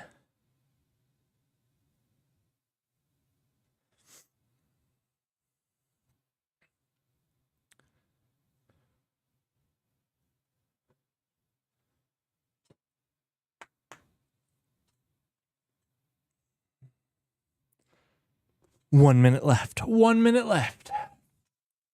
I need to adjust my camera. A little. All this moving is rough.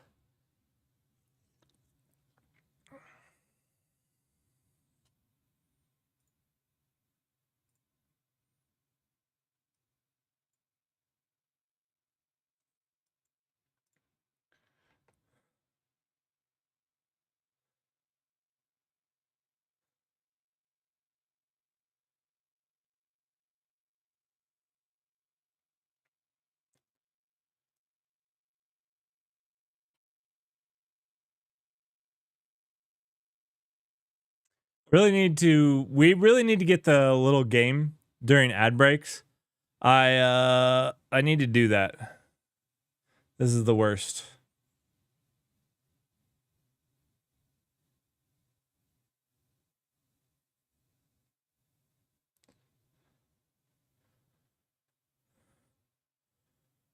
Welcome back from the ad.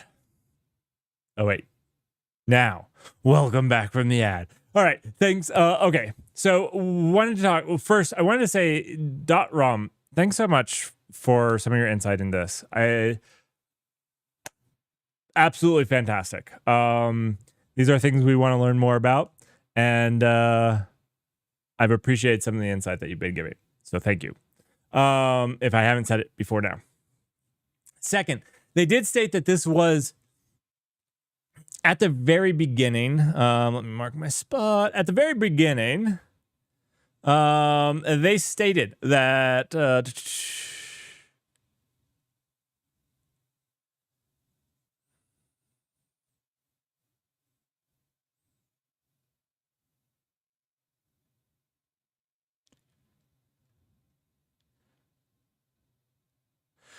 after a few days, we started our work on okay, so I just found it for you right here. This research is still a work in progress. We have targeted virtual machines only, not bare metal servers, on a mostly stable network. We have, which makes sense. We are convinced that various aspects of our exploits can be greatly improved. We have started to work on an AMD exploit, which is much harder because of the stronger ASLR. So they have started work on an AMD 64 exploit. None of these are. So all of these are the older 32-bit i68 6s. So they said after a few days, we started work on AMD64. We noticed the following bug report in OpenSSH Bugzilla about a deadlock in SSHD's SIG alarm handler. We therefore decided to contact OpenSSH developers immediately to let them know that this deadlock is caused by an exploitable vulnerability. We put our AMD64 work on hold and we started to write this advisory.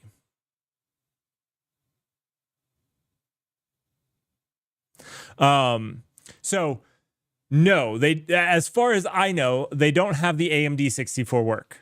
And to be honest, I'm going to be watching for it. But like, if these take a month to do, it will be 6 months before we have an AMD, right? Like, if they even continue on, right? Because like, part of me is like, well, if it's already patched, it will depend on how big of a nerd they are, right? Like how badly they want to know if they can beat AMD 64, right? That's probably what it's going to be.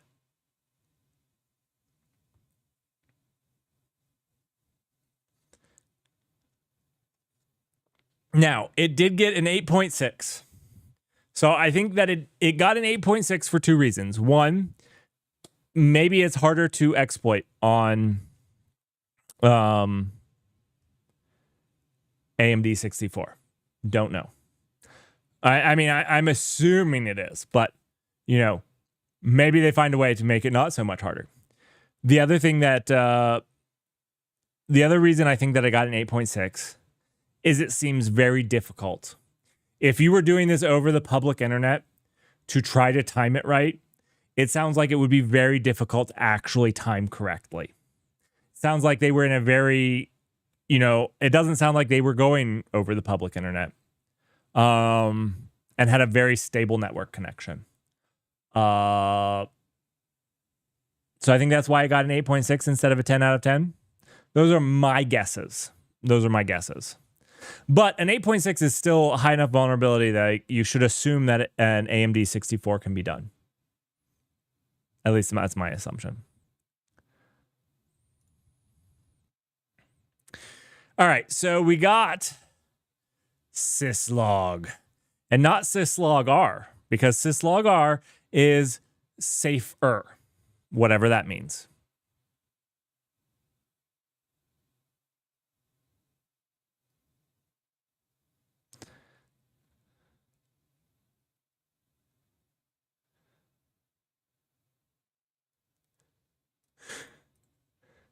Our two key questions then. Does the syslog of this Debian's glibc call async signal unsafe functions such as malloc and free? And if yes, does this glibc still take a mandatory lock when entering the functions of the malloc family? Luckily for us attackers, the answer, luckily for us attackers and unluckily for the rest of you is what they're saying. The answer to our first question is yes. If and only if the syslog inside the sigterm handler, sig alarm, I don't know why I keep saying sigterm, I'm so sorry. Sig alarm, it's been a very long day, and I wanted to do this. So even though it's been a long day, I was like, people should get this immediately. Handler is the very first call to syslog. Then local time 64R, which is called by syslog, calls malloc to allocate a file structure at line 166 and calls malloc to allocate an internal read buffer. All right. No, because we do not control anything about these mallocations, not their order, not their size, not their contents, we took the RCE at line 166 as a much needed good omen. Wait.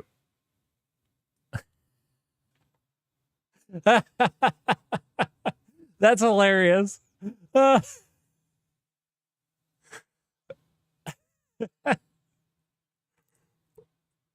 Oh gosh, that's hilarious. And lucky for us, the answer to our second question is no. Since October 2017, the glibc malloc functions do not take any lock anymore when single-threaded, like SSHD. This is interesting. This is really interesting implementation detail of malloc. Yeah. Moreover, this probably sped it up quite a bit, right? And I'd be interested into what CPU feature or whatnot that they're leveraging to ensure that it's safe in theory. Moreover, this Debian version suffers from the ASLR weakness described in the following great blog post by Justin Miller and Matthias Rouse, respectively. We're gonna put these for future readings. We have this one blog post, not blog post, but this one thing has given us so much future learning. I'm super happy that they did such a good write-up with so much, like they have for us unintelligent ones put out so much of the different links and stuff for us to learn from. I'm super happy about it. I'm super happy. All right.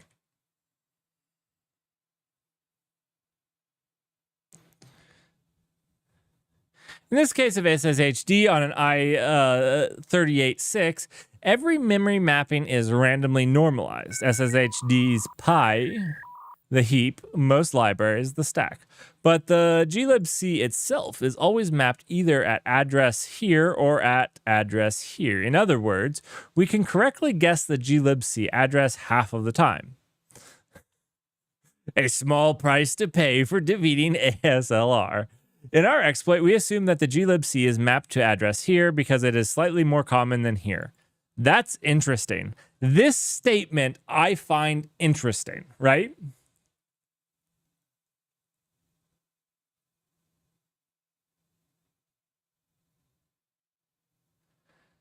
This I find interesting, right?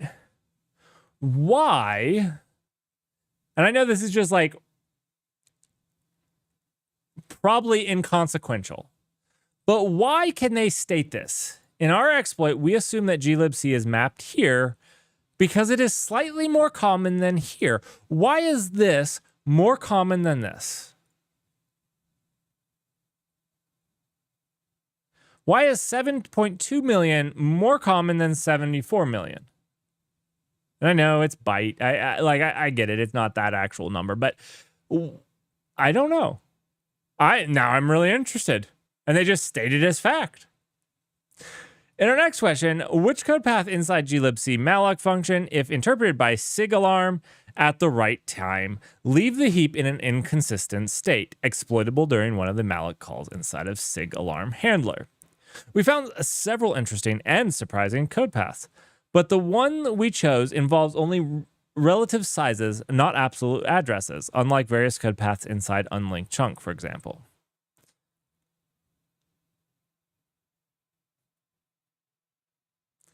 Rob, probably depends on how and where the dynamic linker puts the libs in memory. I get that. I just don't understand why it would favor one. Like, it seems to favor one like 60-40. Again, they don't give an exact number, but it seems like an odd thing to say it favors one, right?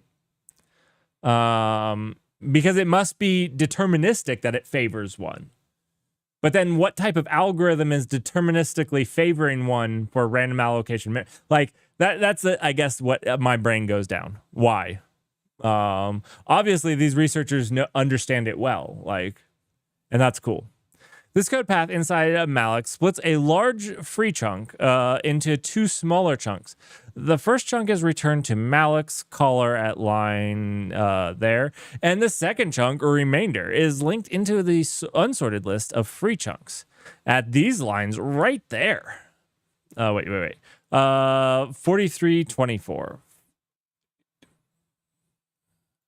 Okay. So this is the backwards and forwards pointers. Again, this is going back to that chunking that we're talking about here. Okay, this makes sense. We've seen this code not this code specifically, but we've seen the chunking code. We've all blown some chunks. That's all I'm gonna say. It's happened. It happened here.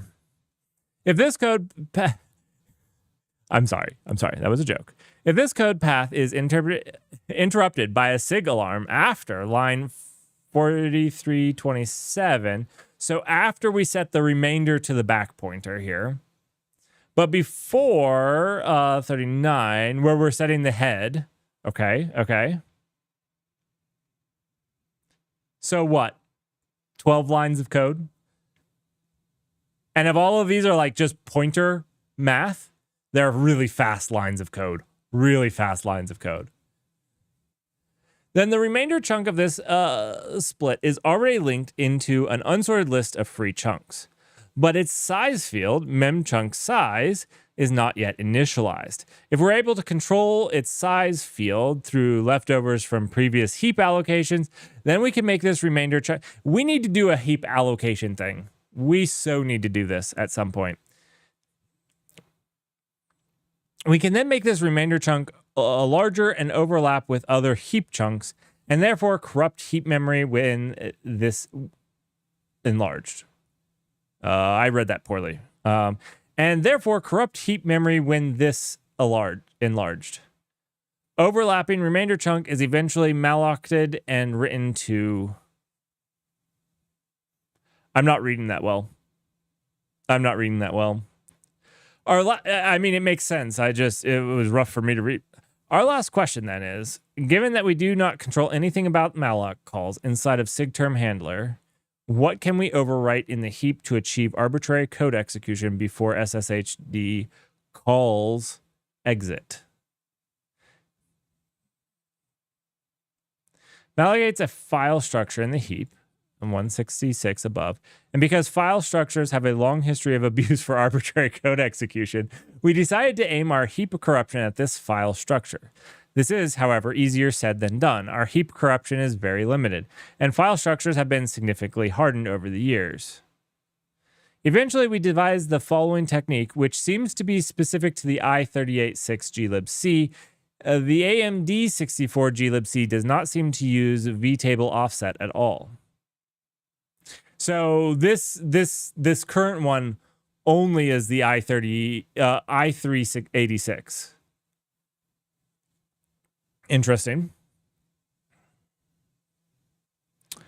With a limited heap corruption, we overwrite the vtable offset field, file structure, the glibc, libio functions, libio functions will therefore look for this file structure's vtable pointer, a pointer to an array of function pointers, at a non-zero offset, our overwritten vtable offset, instead of the default 0 offset. Makes sense. We attackers can easily control this fake vtable pointer through leftovers from previous heap allocations because the file structure around this offset is not explicitly initialized by fopen. I love fopen. It just sounds like somebody that's really, really frustrated. Like, you know, when you've tried to open something for a little while, you just got to use fopen.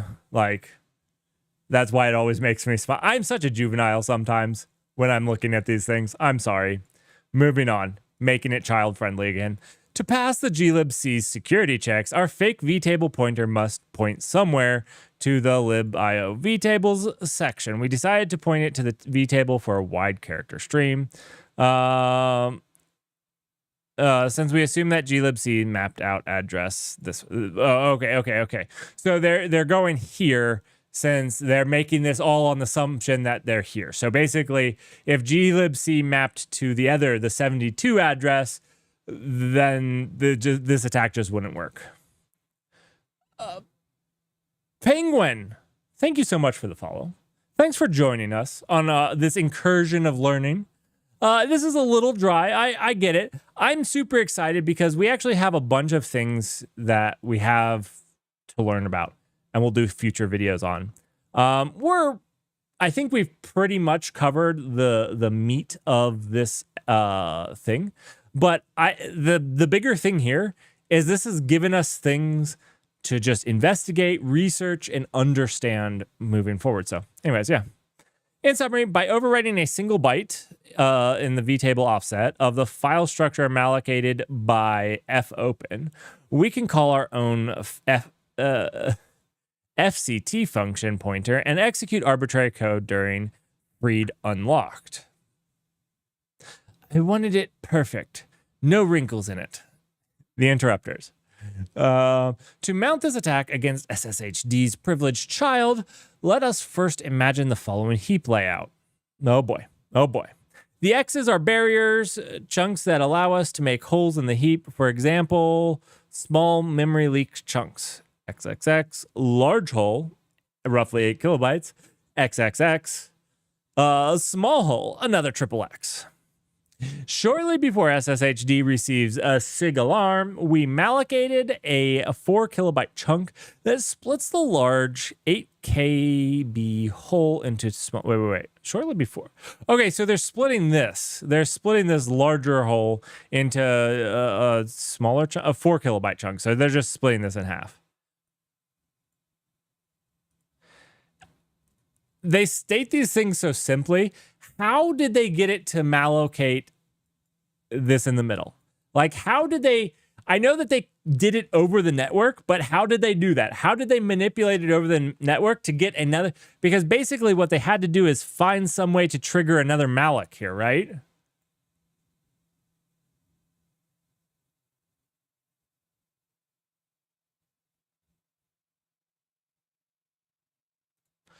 So we still have a 320 byte small hole.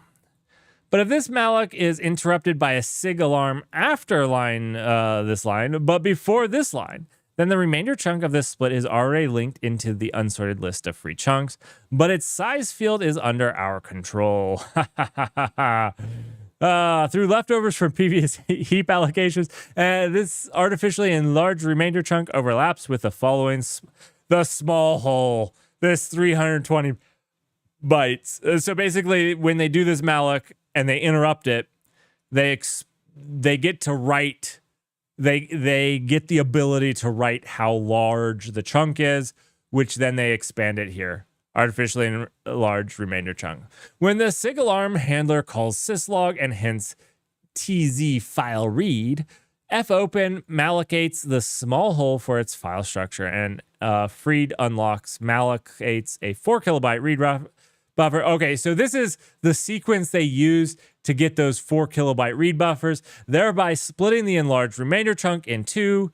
And that's when they have to hit the right timing to interrupt it right there.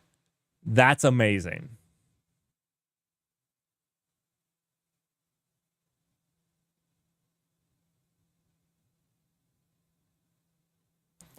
I think they just send a big response, which SSHD puts in. Yes. I think you're actually absolutely right, Rob. I was just getting there. I wasn't getting there, and I finally did. We therefore overwrite parts of the file structure with the internal header of this small remainder chunk. More precisely, we overwrite the file's vtable offset with the third byte of the header's BK field, which is a pointer to the unsorted list of free chunks. Then, as explained in the theory subsection, freed unlock calls IO_W file underflow instead of IO file underflow, which calls our own FCT function pointer and executes our arbitrary code.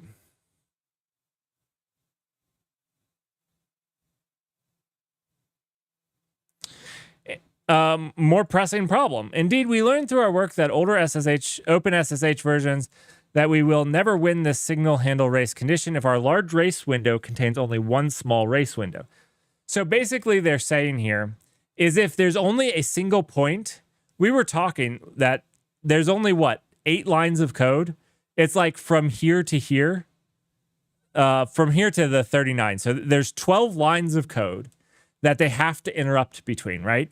From this 4327 to 4339. So 12 lines of code that is very quick execution code. You have to interrupt in between.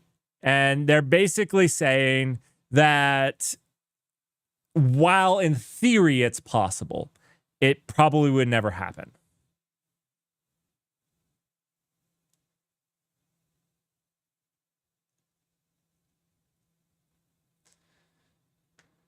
Yeah, but what about the quantum encryption and communication 0 days?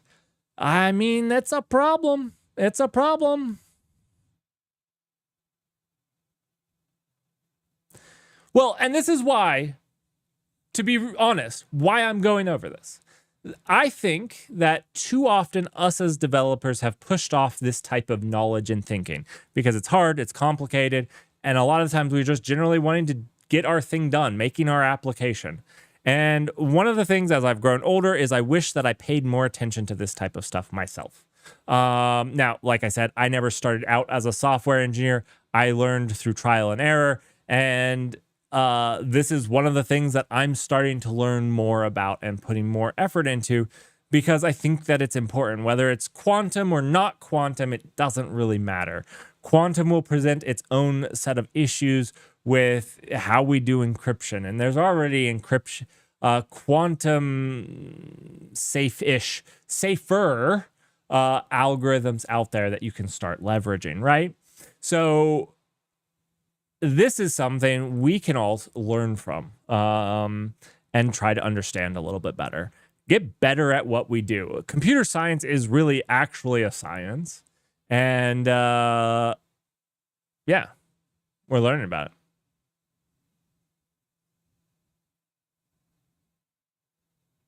Well, I'm trying to get better. That's the goal, is to get better.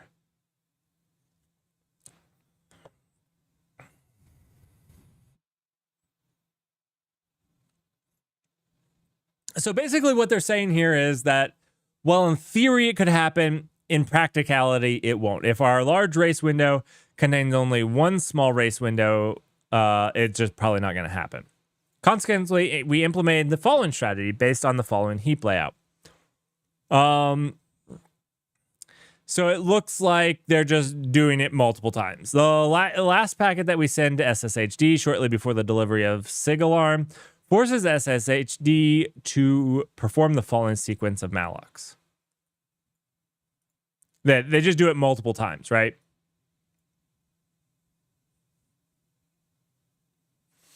If this split is interrupted by a SIG alarm at the right time, then fopen in. So basically, they just do the malloc multiple times. They set it up to happen multiple times so that they can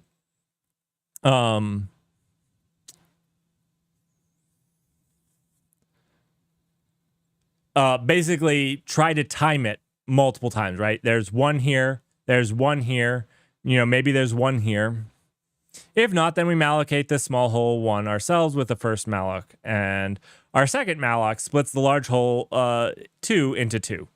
If the second split is interrupted by this at the right time, then we fopen inside the SIG alarm handler, and mallocates the small hole 2 for the file structure, and we retrieve arbitrary code explanation as above. We were able to make 27 pairs of such large and small holes in SSHD's heap. Okay, so cool. They made basically 27 of these because max packet size, 256 kilobytes. So basically they had to keep the payload in under that size. Our large race window now contains 27 small race windows.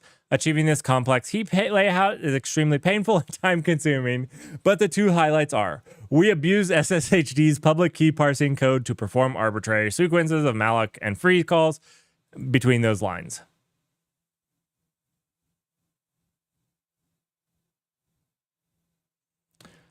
We were unable to find a memory leak for our small barrier chunks. Instead, we used Tcache chunks, which are never really freed because their in-use bit was never cleared, as makeshift barrier chunks.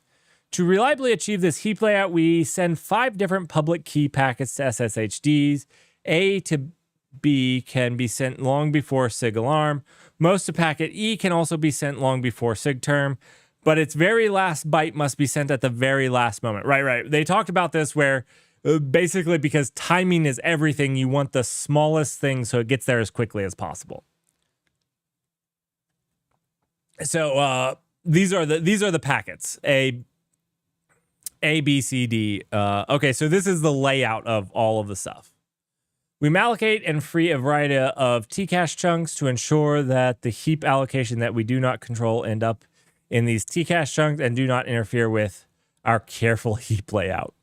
We mallocated and free chunks of various sizes to make our 27 pairs of large and small holes and the corresponding barrier chunks. The C packet, we mallocated and free 4 kilobyte chunks and 320 byte chunks to write the fake header, write the fake footer, write the fake vtable.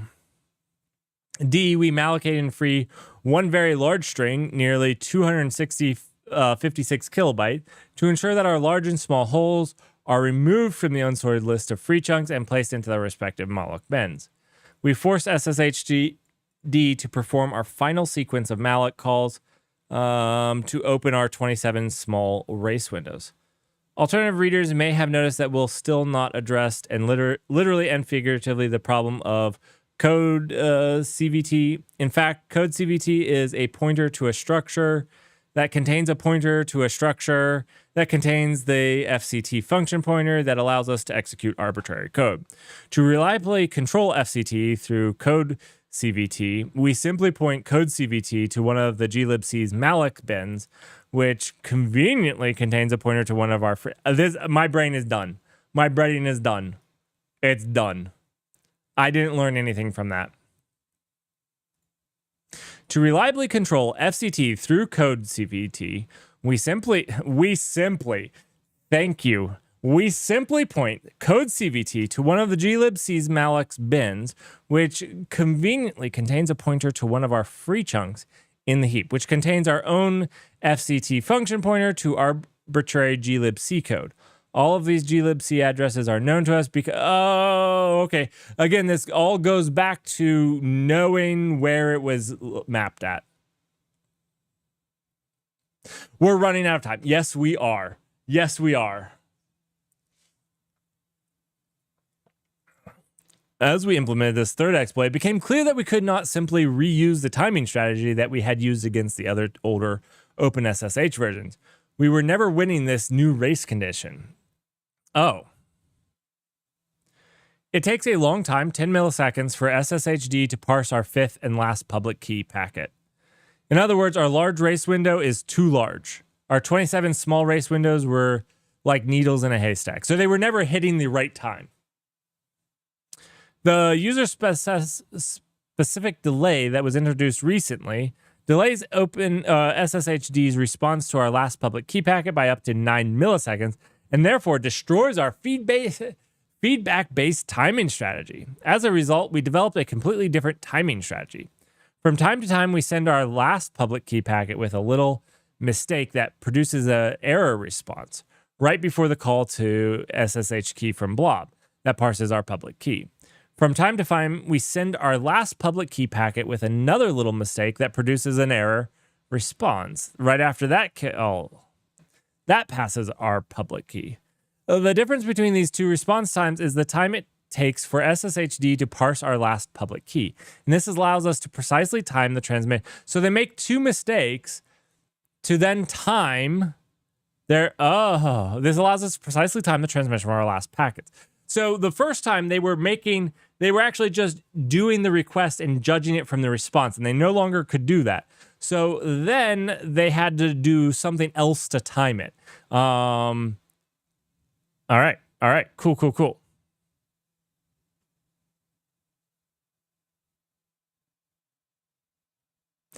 I think it's funny. With this change in strategy, it takes 10,000 tries on average to win the race condition. With 100 connections, accepted 120 per second, it takes 3 to 4 hours on average to win the race condition.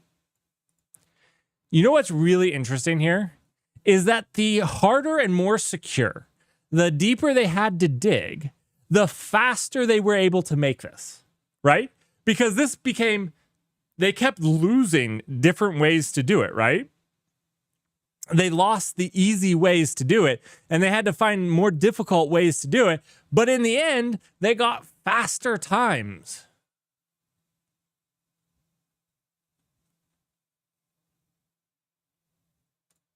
That's really interesting. towards an AMD 64. So far, AMD 64 is out of the picture. We decided to target Rocky Linux 9 for two reasons. Its OpenSSH version is vulnerable to the signal handler race condition, and so in theory, it's vulnerable. I mean, it is vulnerable. It has the issue. And its glibc is always mapped at a multiple of 2 megabytes because of the ASLR weakness discussed in the previous theory subsection, which makes partial pointer overwrites much more powerful. The syslog function, which is async signal unsafe, but is called by SSHD's SIG-alarm handler of this glibc version, internally calls open memstream, which mallocates a file structure in the heap. These file structures in the heap are killing us. Stop doing it.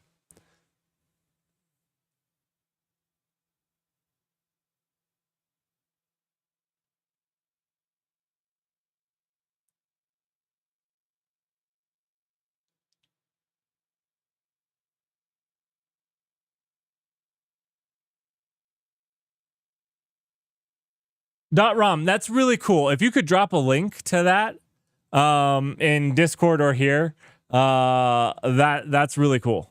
But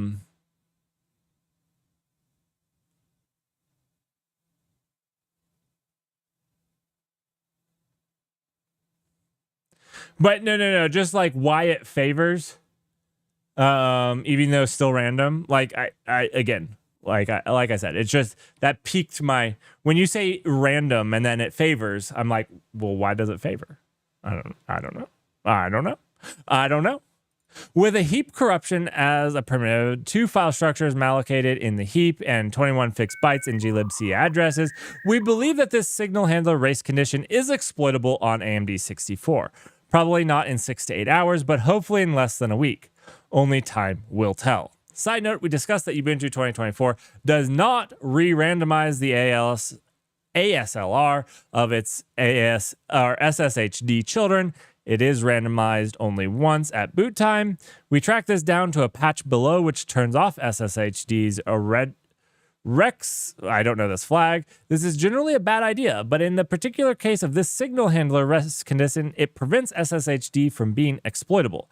The syslog inside the SIG-alarm handler does not call any of the malloc functions because it is never the very first call to syslog. Very cool.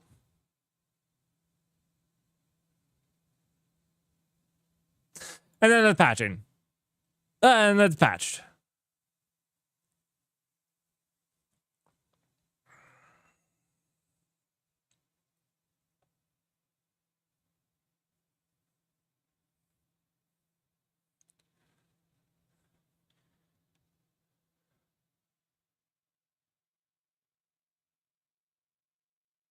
Oh, cool. I'll have to do that sometime. Not today. Not today. I didn't get to any of the other stuff. That was really long. Holy crap.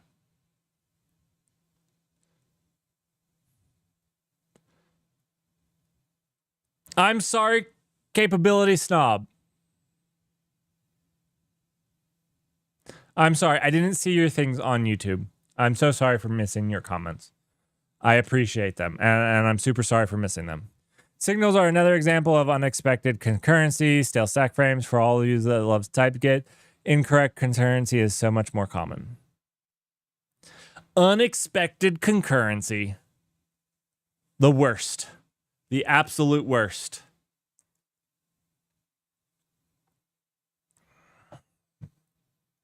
Oh, I'm really sorry about that. This article was way longer than I expected. Whew.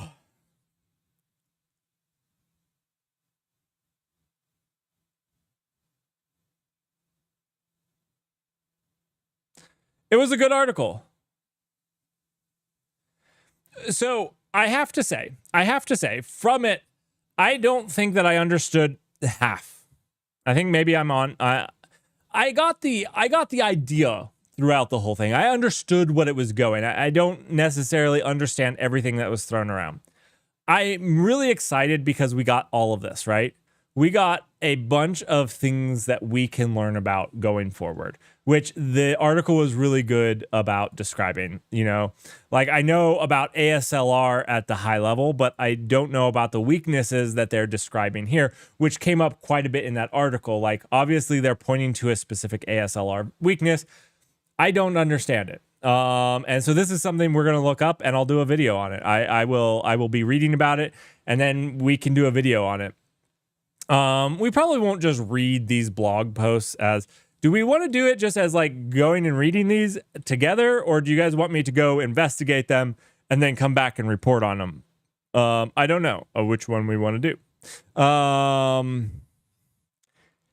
feel like going and investigating feels better because I feel like these could be very dense. But anyways, I'm excited about that because this is what I want to do. You know, I hope that here on this channel, on the Null channel, we all decide to learn and to learn something new, to experience something new and to learn. So, yeah.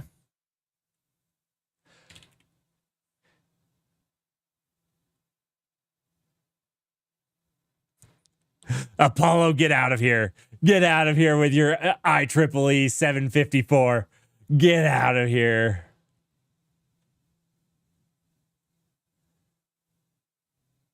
Freedom Undo, thank you very much. I appreciate the letting me know. Danny Spatula Hands, thank you so much for the follow. You know, we're getting dangerously close to the 1,000 followers. Dangerously close to 1,000 followers. Which I have a video I'm working on that I will try to release around the 1,000 followers, just for you guys, just for you.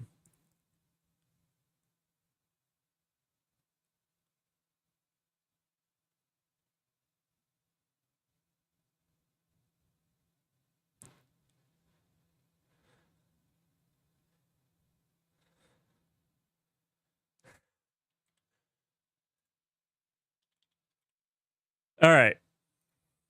Let's see if ChatGPT understands floating points. Can you please explain IEEE 750? Okay, also, one second. Isn't that the floating point standard? Rob, did you Google that? Please be honest here. Or do you know all the IEEE standard numbers?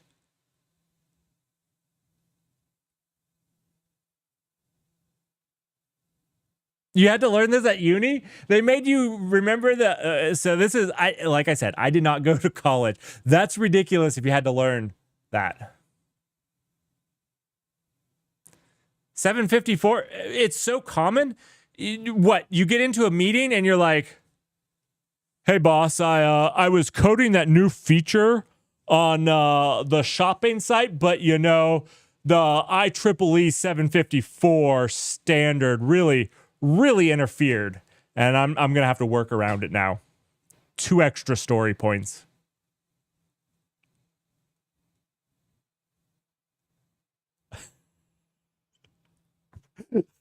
I just, it's literally never come up in my experience. Like, I know there's an IEEE standard for floating points. Yes, I do. I just didn't know the number.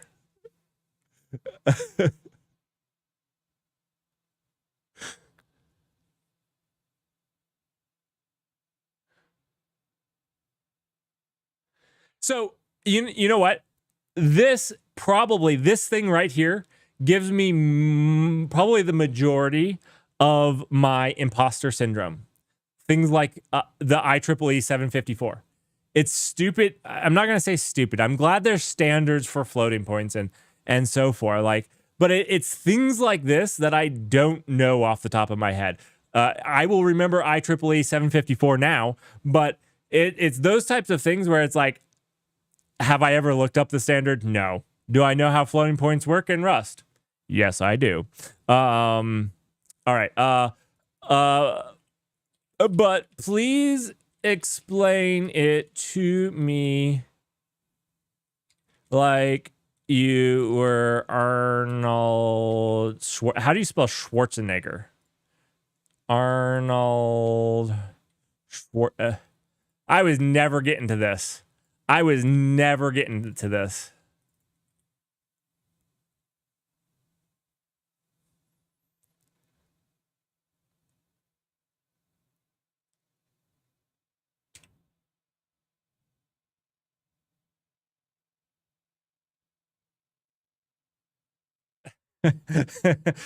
Oh, I can't do an Arnold Schwarzenegger. I was gonna read it like Arnold Schwarzenegger, but I don't.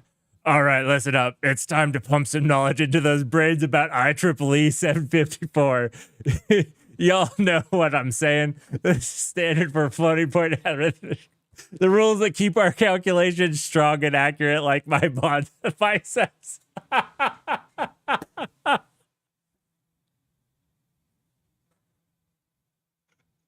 I feel like I could read this more like Jack Sparrow than I could Arnold Schwarzenegger, but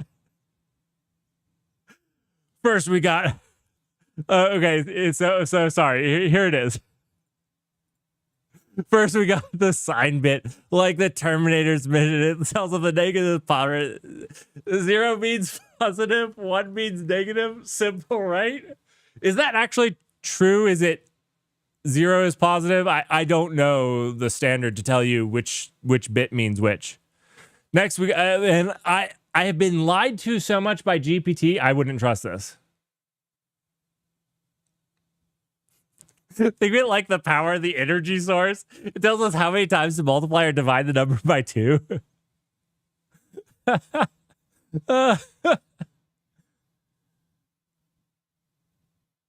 I mean, it says think of it like the power. It is literally the power of 2.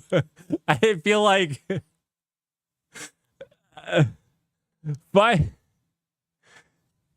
the fraction, the detail, the precision, the muscle definition in our number. It stores the significant digits of the number.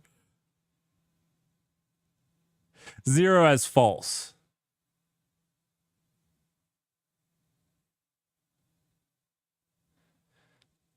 I don't know if 0 means. 1 second. Let's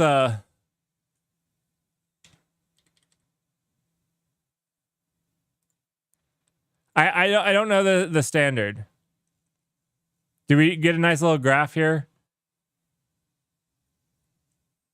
I just want to see. Okay. What is the sign?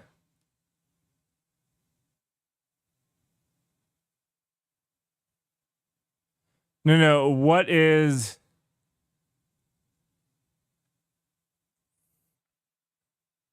Oh gosh. Rounding rules. I just want to know what the 0 means.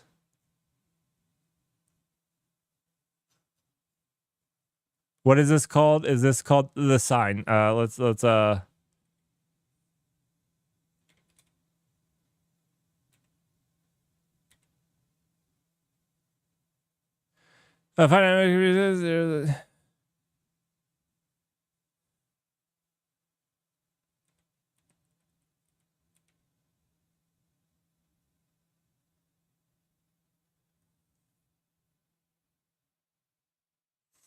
okay, so it says that 0 means positive, 1 means negative. Is that correct?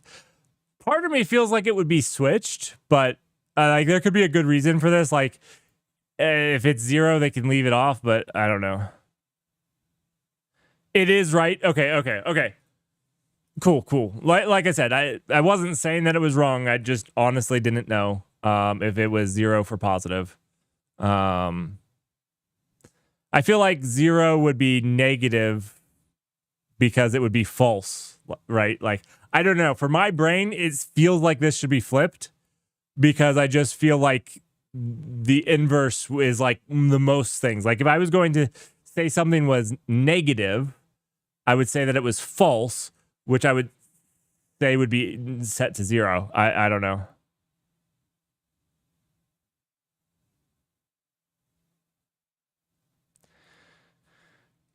Could you explain it to me in Python?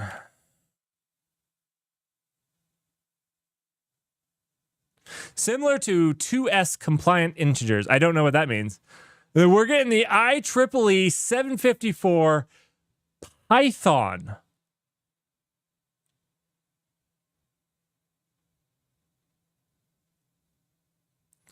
I mean, this is I actually like this.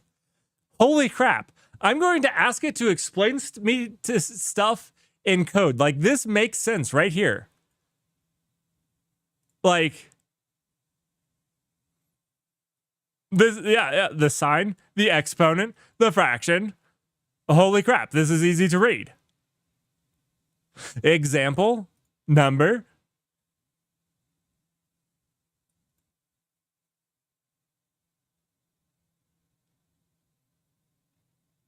Can it run this? Run. Run. I command you to run. It's not working.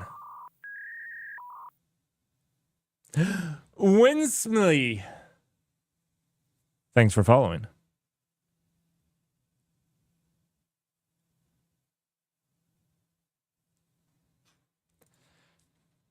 I command you to execute the code you provided.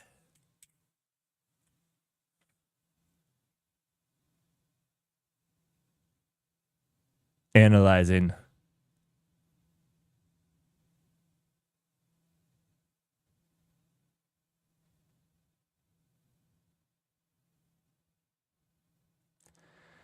I mean, I think it did it. View analysis. Did it actually run it, or did it? I don't understand. If it actually ran it, or if it tried to guess what it was going to output.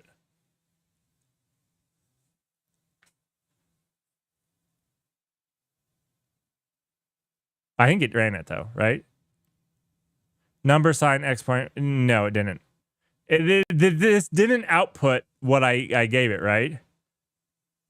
This wouldn't be the result because this isn't even the code, right? This is different than this print statement. I don't know what it did. It didn't run this code. It ran, I mean, this function was the same, right? It just returned those components, right? I don't know.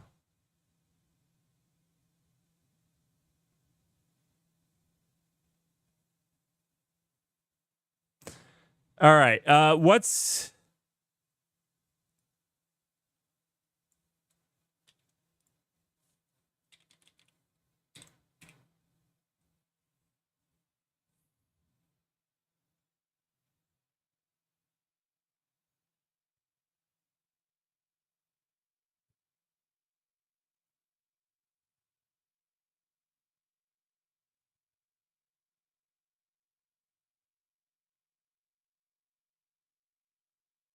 Oh, I actually know this.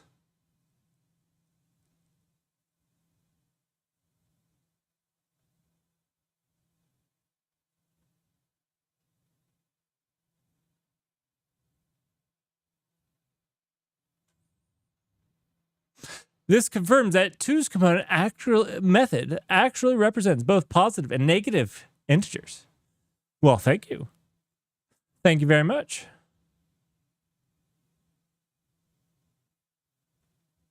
This seems like it already ran the code that it gave. Cool.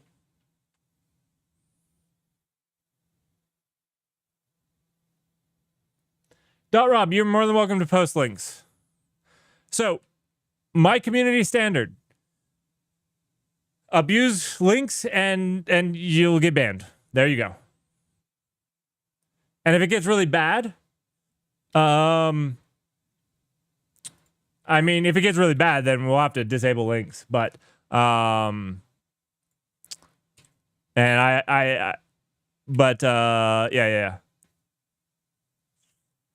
Oh, this is super cool. Getting our IEEE 754 out. since you know I know that number.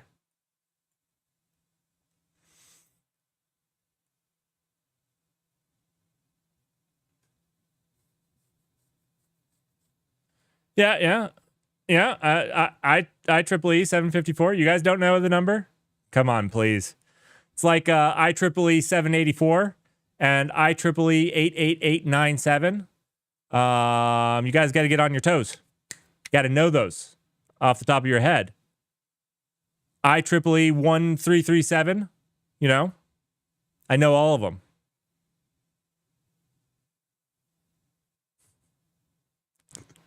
Right up there with the most famous ID10T errors. So don't challenge me. So 0 is positive. The exponent.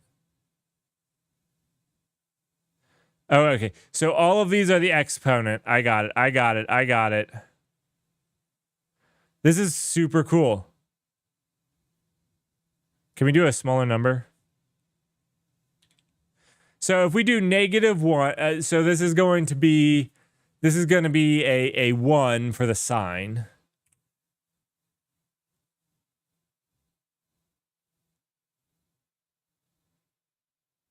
Cool. I like these visualizers.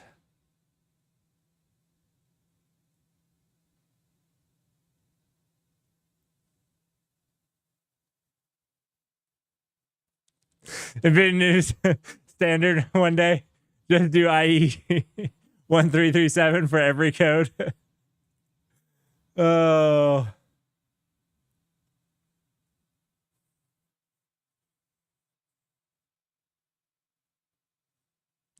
Wow, so clutch. I agree, though. The sorting algorithms, when I was first learning algorithms, so I taught myself pretty much everything that I know. That being said, there was definitely some people that helped me learn. Others helped me learn maybe the harder things in coding. Like algorithms were pretty easy to teach myself. I've always done well with math and whatnot. So like algorithms were easy. It's the more nuanced things like why Scrum sucks that is a little bit more difficult to learn. Anyways, building a visualizer would be a really good way to learn. Should we build a visualizer? Let's build a visual. So I go back and forth on this. I've wanted to build visualizers. They just take so much of my time because I'm so bad with UI stuff. So like for my videos, one thing that I would love to do for my videos, you know, is like, let's talk about, for like my database videos, let's talk about how we can use binary trees. And like, what are the costs? Because, you know, like we talked about like how you can have to restructure and rebalance and things like that. And then like how that can be inexpensive, but in a binary tree, not a binary search tree, you know, we could make this, that's a terrible drawing.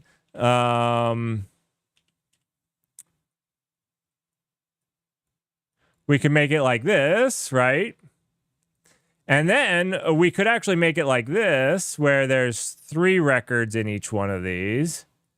And this all has, you know, how, and then we could actually pad these. And so like, there's so much you can do here to make a really efficient binary tree for a database index.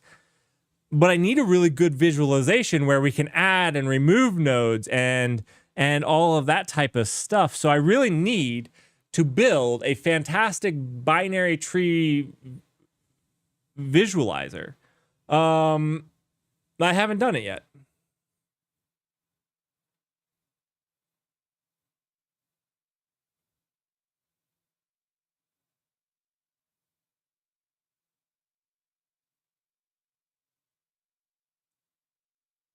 Well, I was gonna say this is my problem, is like something like this takes. Okay, so let's take the database video. Maybe 100 people are gonna watch it. making this where like I can programmatically add and remove stuff and visualize it in like an animated way. Let's say it takes 100 hours. I don't know how long it will take. I'm just guessing. I'm giving it 100 story points. They're not hours. They're not hours. Don't think that. I'm giving it 100 story points, okay? 101. All right? 101. Not hours. And then I also make all the code for the database. So we do a binary tree index. Let's say that's another 101 story points. To implement a basic binary search, not a binary search tree, but a binary tree encode database index. And then I can get to recording the video. We're talking like months of work in here because I also work a full-time job. And so this is why I don't do it, because I'm like, oh, it's better to get the information out there. But then I feel bad because I feel like these types of visualizations would just be so on point. So I need to figure out a way to do it. I need to figure out a way to do it. All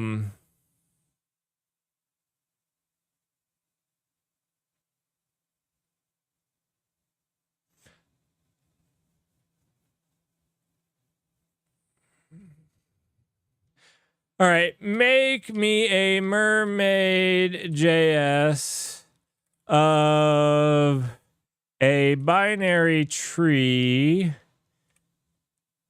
getting a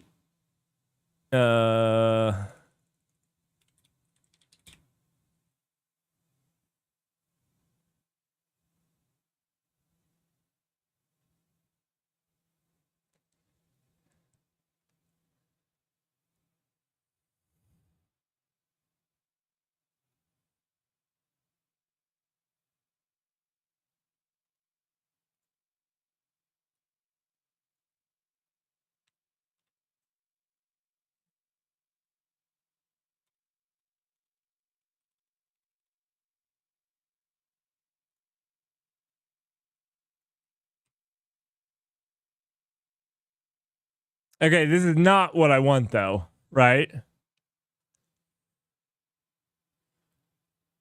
Like, so what I'd love to have is like be able to be talking about like, okay, and when we insert, are we going to have to rebalance? And here are some techniques that we can cover to not rebalance, because there's actually techniques that people leverage, like by packing the binary tree to with like empty data to avoid rebalancing the binary tree. And so like I want to be able to show that. This might be useful though. I might be able to use this for some other things though, for sure.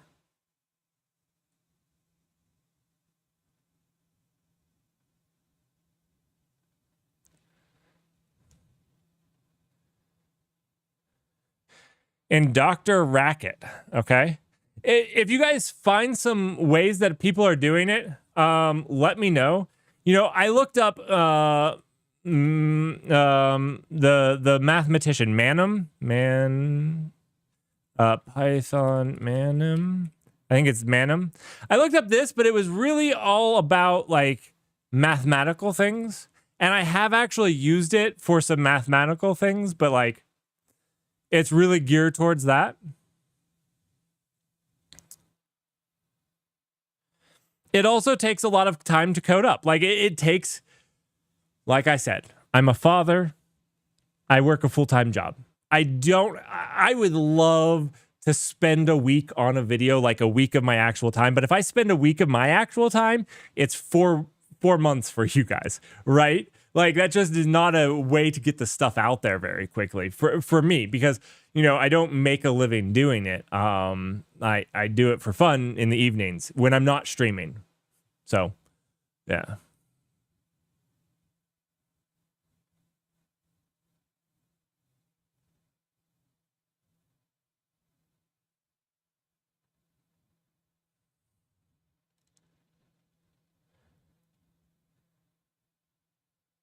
But maybe we can combine ChatGPT with Manim and some other things. I don't know. I'm working to figure it out. Maybe we'll do some live on stream figuring out. That being said, I have to be up in like 6 hours. So I need to get going for tonight. If you guys do find something that looks interesting, let me know. I did post some in the random. Oh, did you guys see these? I don't think you did. One second. Let me. Oh my goodness. Oh my goodness. These killed me. Did you guys? Oh, you guys got to see these. One second. Let me show you guys these before we go. So I asked. There was this thing that could generate videos up to 30 seconds, and I got on it because I was like, "Yo, dog, I want that. I want that." And I said, "Visualization of binary tree or rebalancing on insert of a new record." And I got this, which is a nightmarish nightmare. It's a nightmare if you look at any of the stuff, but it has nothing to do with this. And then I tried infographic. I changed a visualization to infographic of binary tree rebalancing on insert of new record. And I got this PG-13 warning. This is some creepy crap that happened here. Okay. Just some creepy. Watch this. Ghosts. Oh, no, not a ghost. Real life. Wait, no. Oh, I have no idea. Now it's a hallway. I'm pretty sure that he's from The Matrix. I'm pretty sure this is like The Matrix, but 1940. Mm-hmm.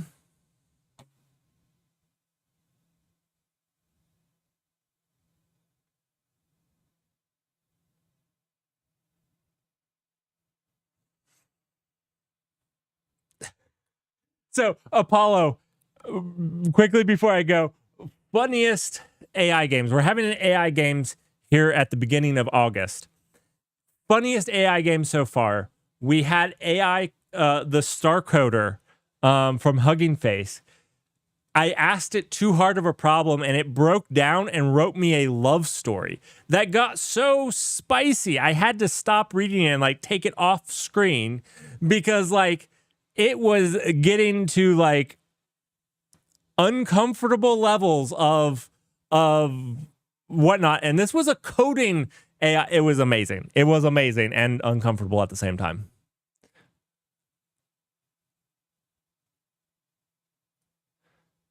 Keep the recommendations coming. I will give these things a try. Oh, quick update really quickly. This Thursday, it's the 4th of July. I'm going to be at a family event, so I will not be streaming, just so you know. Will not be streaming because I will be at a 4th of July event with my family. So, happy 4th of July. I will do the news on Saturday or Friday, like usual. And I'll stream Saturday as well. But yeah. So anyways, just won't see you Thursday. Thanks everybody for the support. Thank you for coming and hanging out, maybe learning something. Sorry I didn't get to any code. That was really awesome to get to dive into that though. And I will see you guys later. Thank you so much for coming and hanging out. And thanks for everybody that followed. Also, huge shout out to Sergeant Pepper for the 40 bits, as well as, who was it? It didn't give me one of you subscribed. And it doesn't actually list your thing here as a person who's... Thank you. You know who you are. Thank you so much. See you guys on Friday.